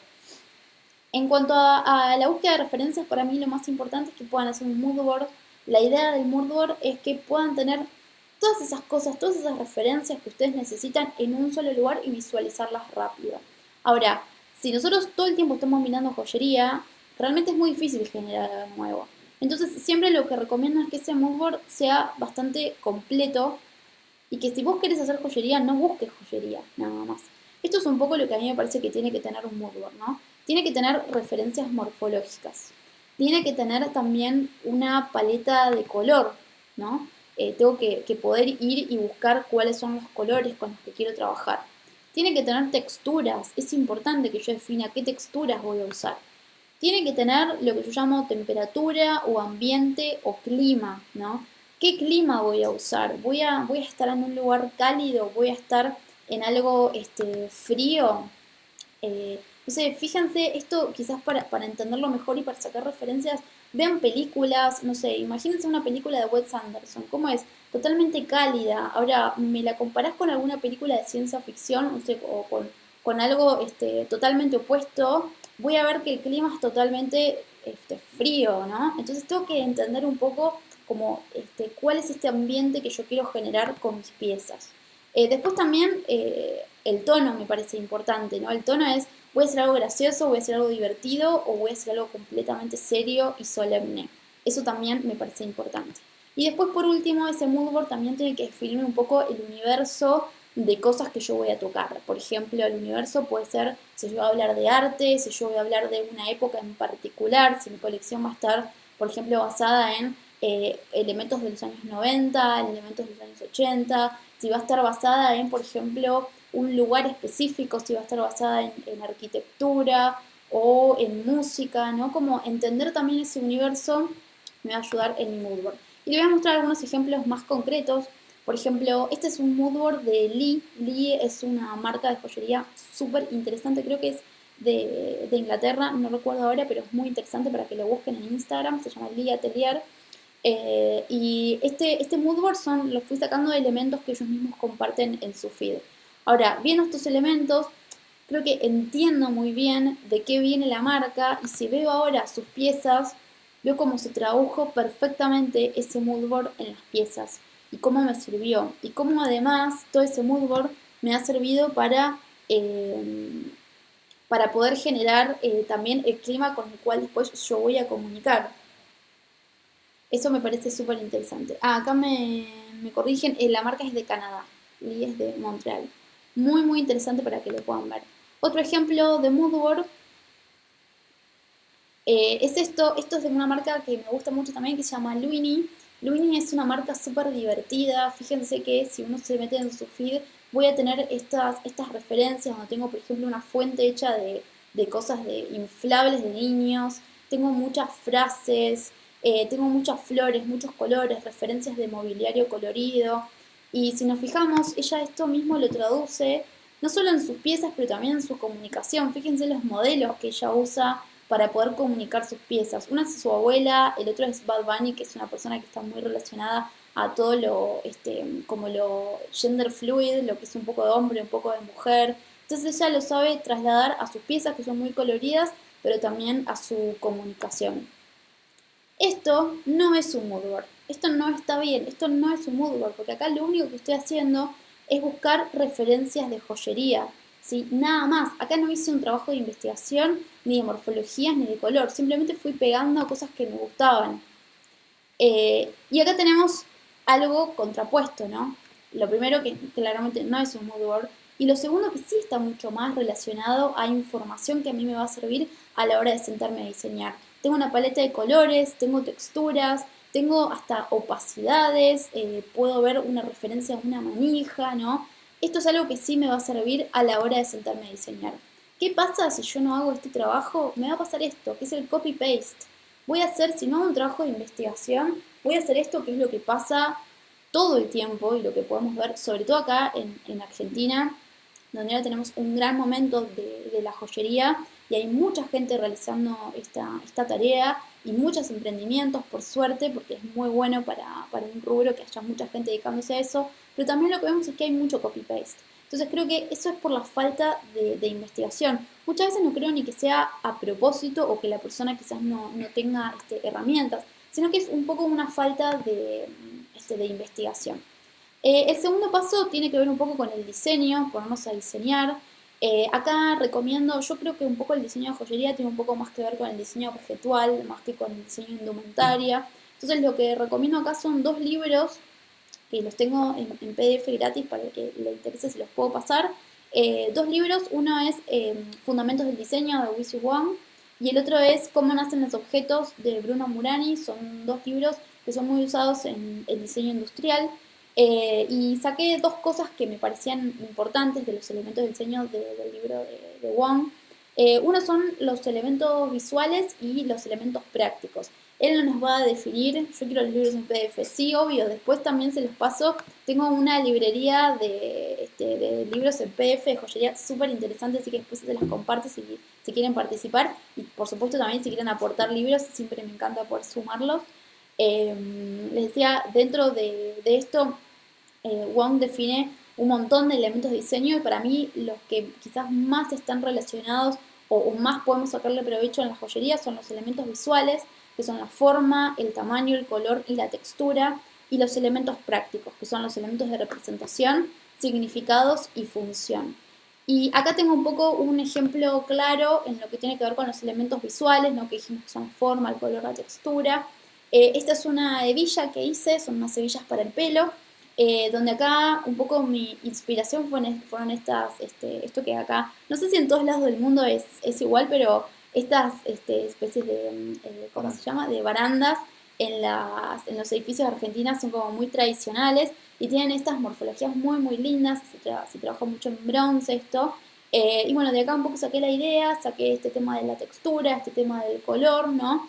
Me pareció que tenía que ver un poco con eso. Y después, volviendo a este tema de los elementos del diseño, algo de lo que habla Wizzy Wong, es el tema de la representación, cómo representamos a las cosas. Entonces nos dice, tenemos básicamente tres formas de representar las figuras. Y se las puse en ejemplos claros de joyería. Por ejemplo, una granada la puedo representar de esta manera, de una manera realista. Esto es un trabajo de Fulco Di Verdura, que si no lo conocen es un gran diseñador de joyería de los años 20, súper recomendado para que lo investiguen también. Fulco Di Verdura es quien hizo toda la primera colección de joyería para Chanel. Él trabaja un montón estas representaciones realistas y ahora fíjense cómo del mismo objeto puedo obtener una representación más bien estilizada, como este primer objeto que vemos acá, que también es una granada, no deja de ser una granada, no pierde su concepto, pero sí cambia un montón el lenguaje visual. Y terminamos con las morfologías semi-abstractas, como esta, donde también de nuevo tenemos representada una granada, pero en un lenguaje completamente diferente. Entonces, un poco hacer este ejercicio, me parece ir pasando algo realista, algo estilizado, algo semi-abstracto, también nos puede ayudar a encontrar morfologías nuevas e interesantes.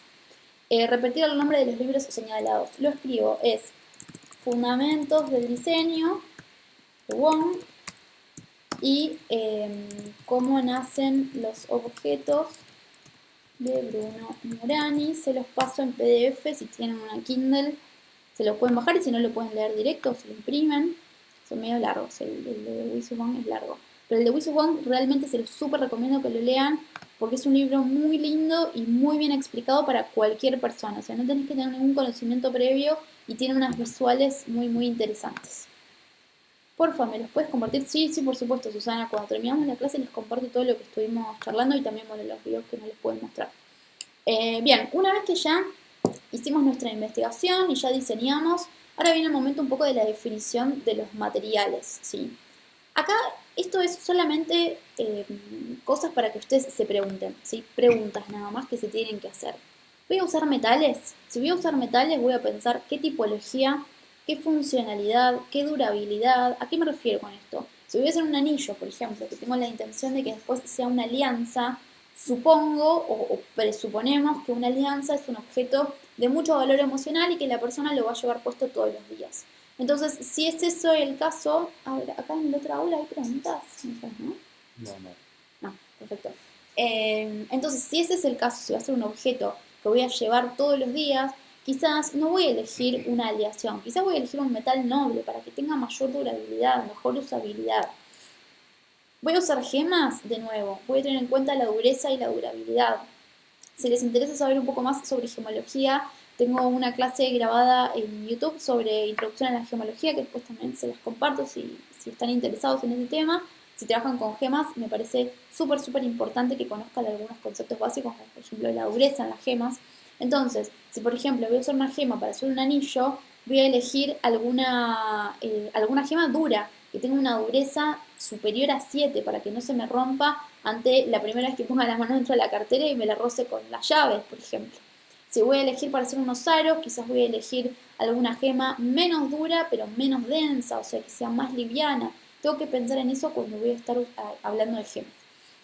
Si voy a usar algún elemento que es ni metálico ni mineral, tengo que pensar en el ensamblaje. Entonces acá pueden aplicar todo lo que son uniones en frío, si van a trabajar con acrílicos, con cueros, con algún elemento orgánico, algún elemento natural. Acá tienen que pensar cómo van a hacer el ensamblaje. Y después algo muy interesante que aprendí en las clases de Patricia Mitter, que es nuestra profesora de sustentabilidad, que da unas clases increíbles. Se las recomiendo realmente para cuando la repita porque son súper interesantes. Acá aplicar un poco lo que es la teoría de la abundancia, que es preferir cosas locales. Si prefiero cosas locales que tengo en la mano y que me abundan, voy a poder tener un producto que tiene una menor huella de carbono. La huella de carbono es todos los gases que se van generando de efecto invernadero que van dejando en todo mi desarrollo, ¿no? Cada vez que algo se traslada de un punto a otro es cuando mayor huella de carbono tiene. Entonces, si elijo un producto local de mi ciudad o de mi país, voy a estar disminuyendo un poco la huella de carbono. Y voy a estar usando un producto además local que además puede ayudar a activar economías locales. Así que eso me parece importante.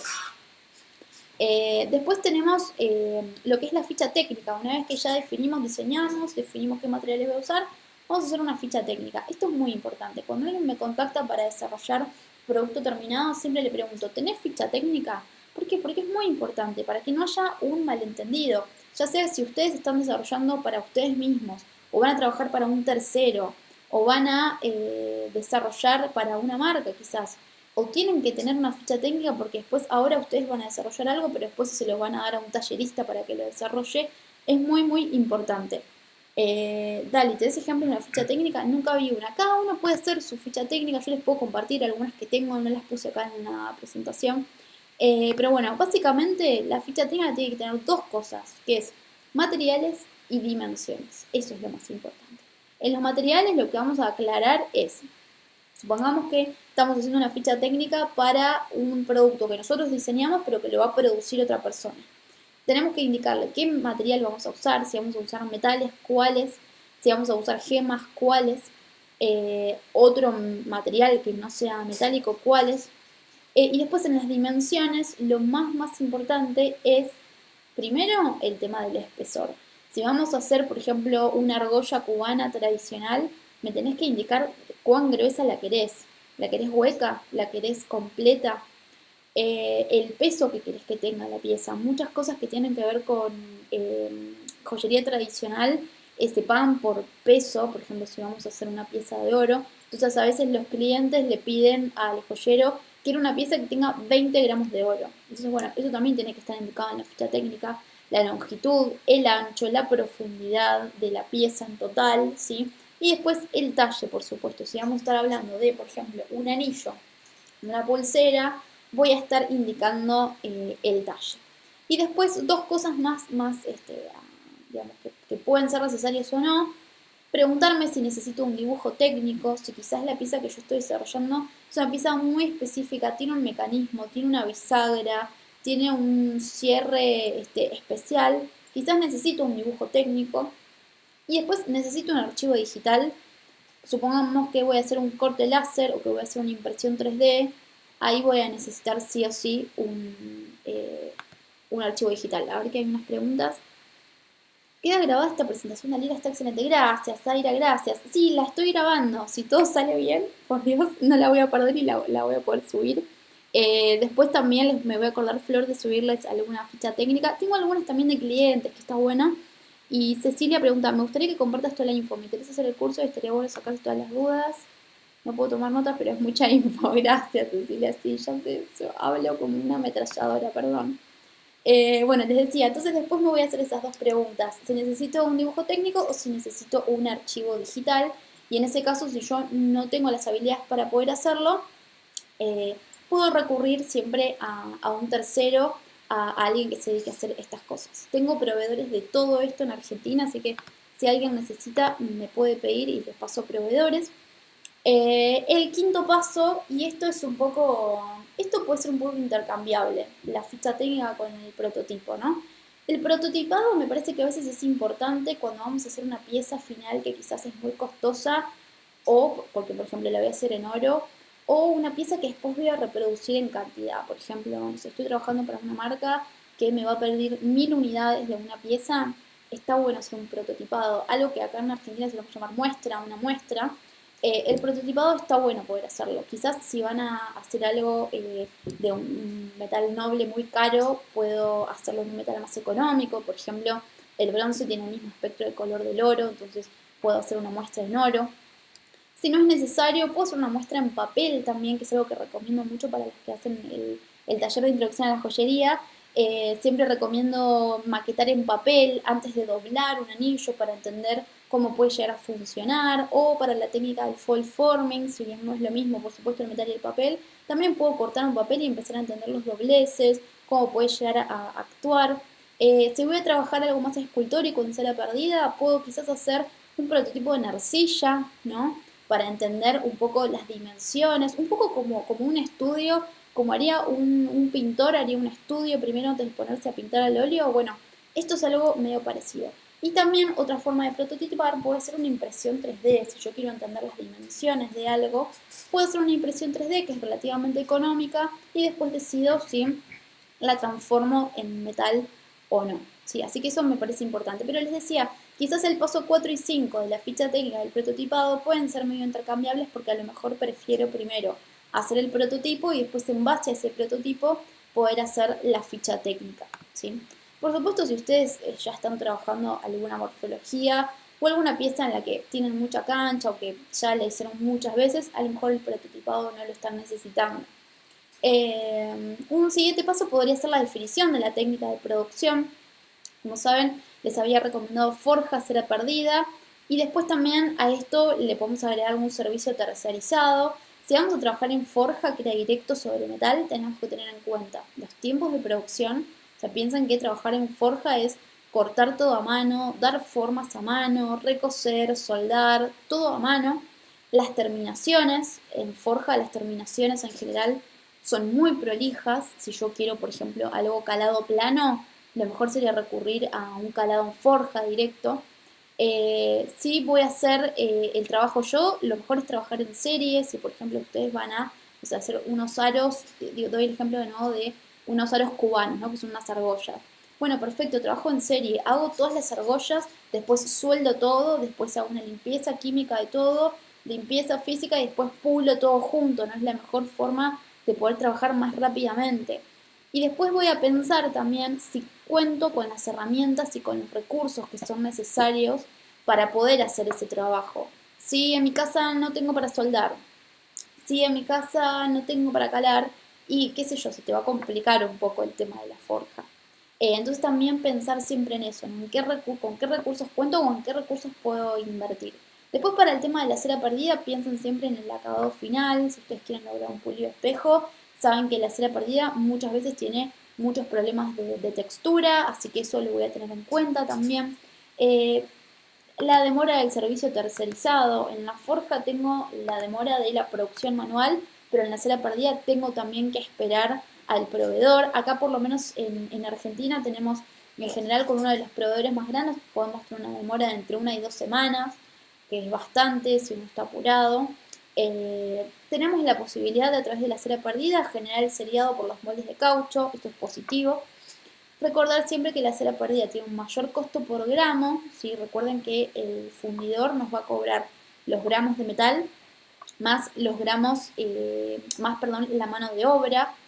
Acá, por ejemplo, en Argentina, un proveedor normalmente cobra unos 20 pesos argentinos por su mano de obra y a eso le sumamos el costo del material, con lo cual estamos pagando un poco más caro el gramo del metal. Y por supuesto tiene un mayor consumo de energía. Entonces siempre tengo que pensar en la cera perdida como algo que va a consumir mucha energía si realmente lo requiere o no, o a lo mejor quiero hacer algo plano que lo puedo calar en una chapa. Y después tenemos todo lo que son los servicios tercerizados que tengo que tener en cuenta que van a demorar y que me van a agregar un costo. Un servicio tercerizado puede ser un grabado, puede ser un cincelado, puede ser la colocación de una gema, puede ser una granoplastía. Todo eso son servicios tercerizados. Entonces ahí tengo que ver siempre los costos y la demora que va a tener, la tengo que prever en mi línea de producción. A ver, tengo algunas preguntas. Me encantan. ¿Cómo te puedo encontrar en redes? Gracias, Zaira Dalila, Alma Joyas, muchas gracias. Y el Instagram de la escuela es @atelierdejoyas. Muchas gracias.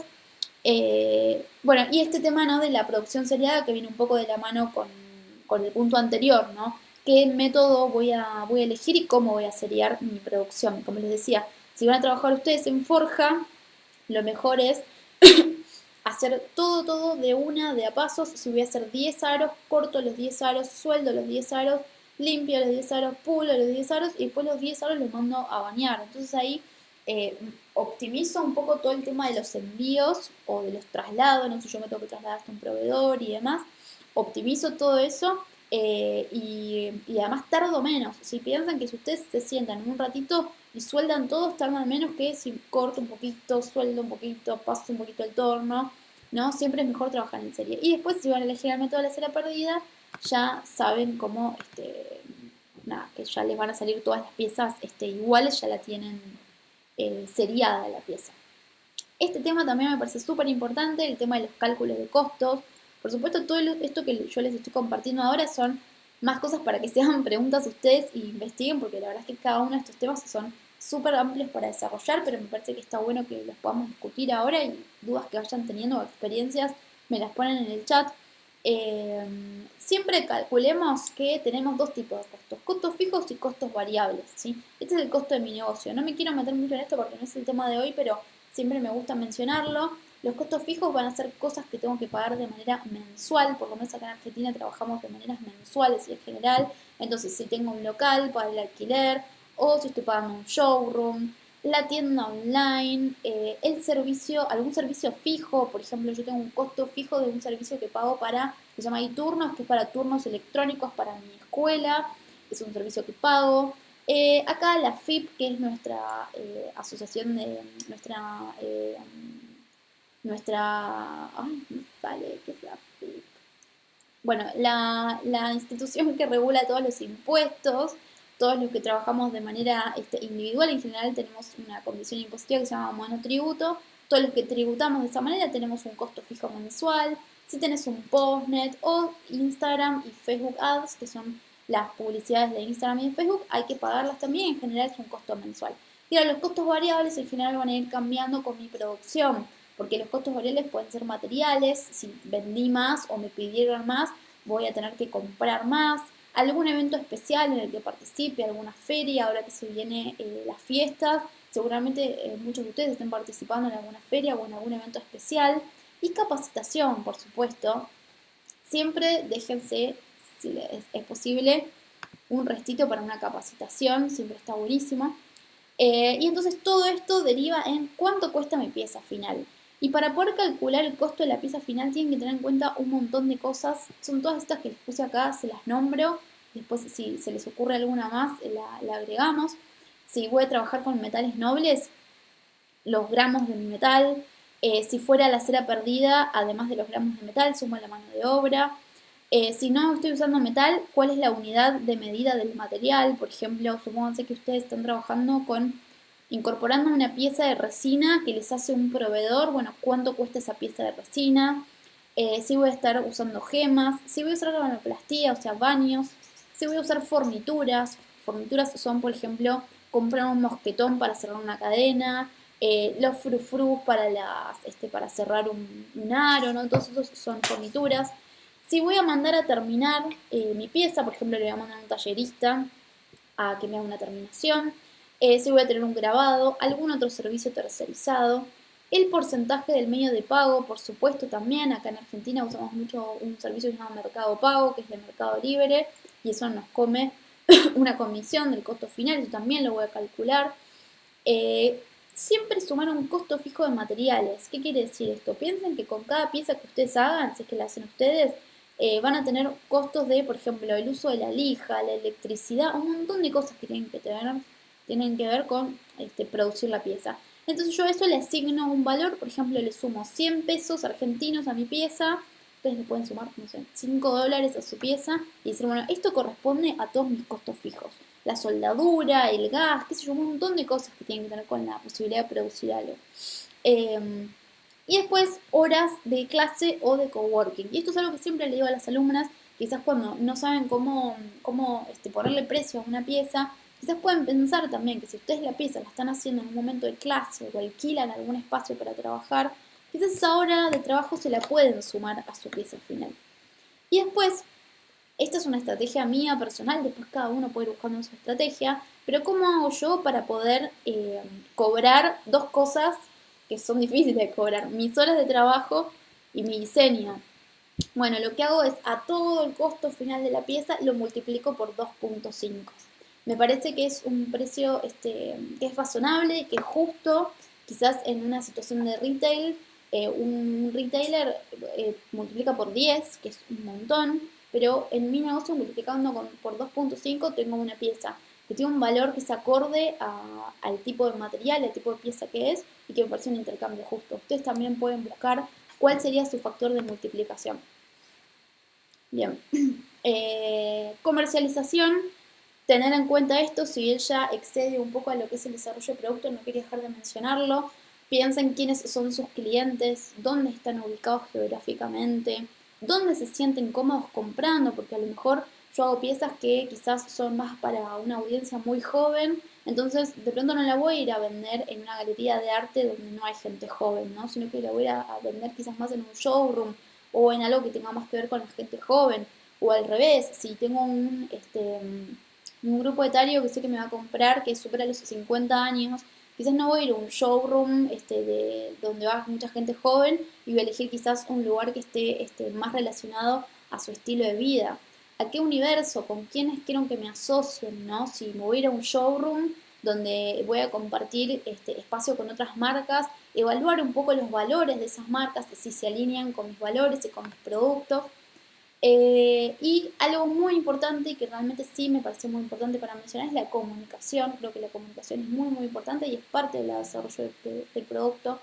Siempre adaptarme al medio de comunicación, si estoy comunicando en redes, entender cómo es el lenguaje y cómo es el lenguaje ese particular de esa red social, porque si yo, no sé, mi producto por algún motivo lo quiero promocionar en Twitter, no va a ser lo mismo que si lo quiero promocionar en TikTok, que si lo quiero promocionar en Instagram o en Facebook.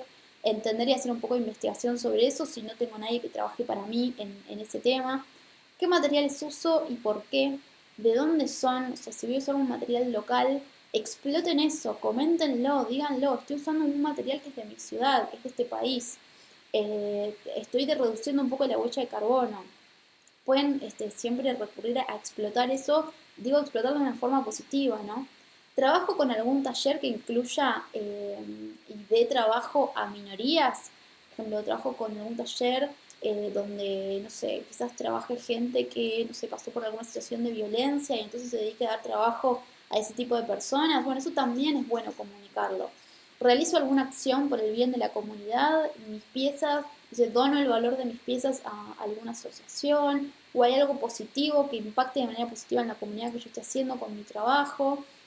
Características formales del producto, esto tiene que ver con algo que justamente comentó Patricia en sus clases de sustentabilidad, de ética, en el uso de las gemas, que es que todo lo que tiene que ver con gemoterapia no es una característica formal para poder vender una joya. Entonces, por ejemplo, decir que lo primero que vos veas en un producto, una publicación, de una gema, de una pieza que tiene una gema que tiene un cuarzo, o sea, no sé, que hable de la energía y que te va a curar el dolor de cabeza, no está bien. Primero tenemos que informar al cliente del producto, de qué está hecho, cuáles son los materiales, cuál es ese mineral y después puedo llegar a comunicar lo que a mí me interesa, pero eso es accesorio. Siempre el cliente tiene que estar muy bien informado de qué es lo que está comprando.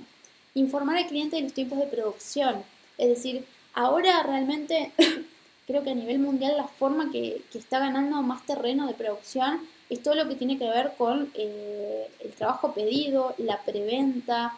Ya no hacemos cantidades industriales de las cosas, que eso genera cantidades industriales de basura, sino que hacemos una producción más consciente. Entonces, siempre comuniquen a su cliente que su pieza va a estar hecha especialmente para ese cliente y que por eso va a demorar.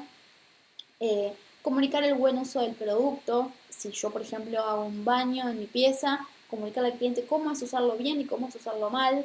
No meterlo en lavandina es usarlo mal, por ejemplo. Meterlo en lavandina es usarlo mal.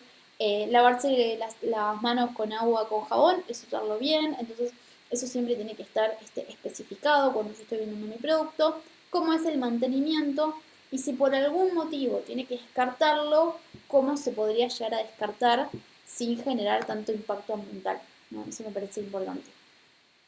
Y dentro de la comunicación también, este tema de las alianzas y las colaboraciones me parece fundamental, que puedan encontrar aliados y colaboradores en su red de amigos y de emprendedores aledaños, quizás en gente de su ciudad o gente que quizás no haga un producto parecido al de ustedes, pero sí compartan los mismos valores. Me parece que eso es muy importante y es un poco hacia donde va todo ahora, ¿no? Hacia colaborar. Y por último quería hablarles de esto que es la obsolescencia percibida.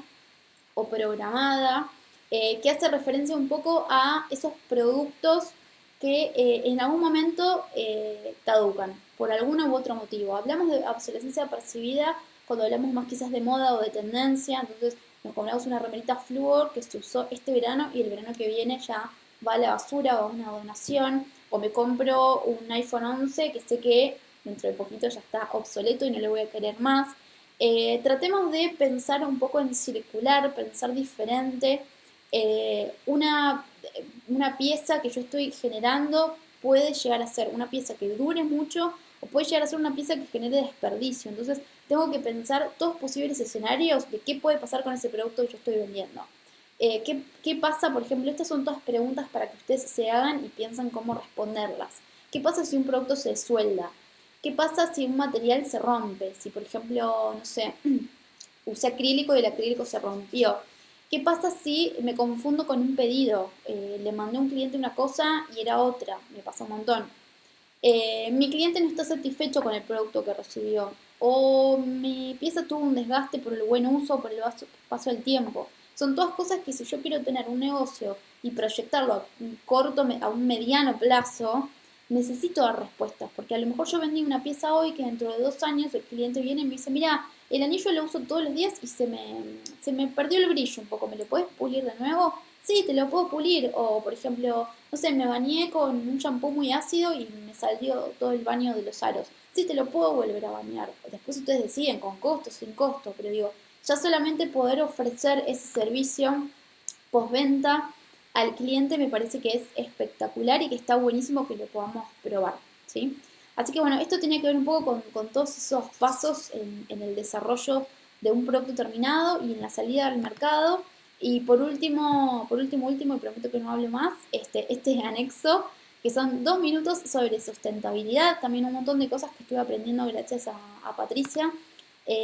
Algo muy importante cuando estamos trabajando es la higiene y seguridad laboral.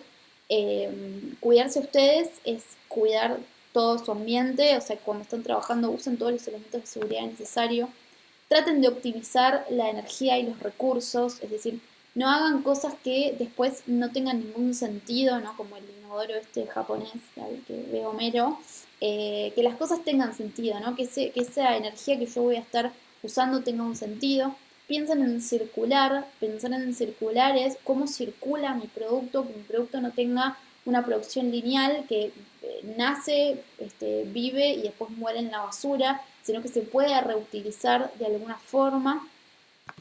Piensen en un intercambio justo, que sus piezas tengan un intercambio económico justo, o sea, que tengan un precio justo con sus clientes y que además ustedes tengan un intercambio justo con sus proveedores. Y sobre todo indaguen en la procedencia de la materia prima, ¿sí? ¿De dónde viene esa gema? ¿De dónde viene ese material? ¿De dónde viene ese plástico? Bien, bueno, eso era un poco lo que tenía para hoy. Perdón la demora. Voy a leer sus comentarios. Maravillosa clase, hay que compartirla a más personas. Muchas gracias. Les dejo las redes en el chat que me estaban preguntando. Atelier de joyas y Alumno de joyas. Bueno, perdón que me súper extendí. Estoy hablando hace un montón de horas. Ya deben estar re cansados. Si alguien tiene alguna pregunta o algo, me la deja. Ay, alguien se acaba de conectar. Bueno, muchas gracias a todos por participar. Entonces, en un ratito les voy a estar mandando un mail con toda la info que me pidieron, los libros y cuándo podemos verla de nuevo. Ahora editamos lo que sea necesario y seguramente la esté subiendo a YouTube y se las paso también, así la pueden rever. Bueno, como siempre les digo, cualquier cosa que necesiten de mi parte, que les pueda ayudar, cuenten conmigo. Siempre me encanta poder ser parte de sus proyectos. Bueno, y estuve mirando todos los que me escribieron en el formulario y empecé a seguir a algunos de sus proyectos que me parecieron súper lindos. Bueno, muchas gracias a todos y buenas noches. Gracias por escuchar. Chau, chau. Gracias. Sí, Carmen, te la paso. Muchas gracias por participar.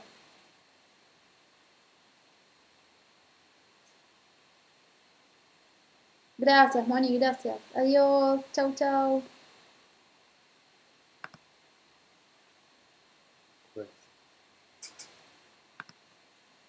Ahora le pongo stop recording. Yes.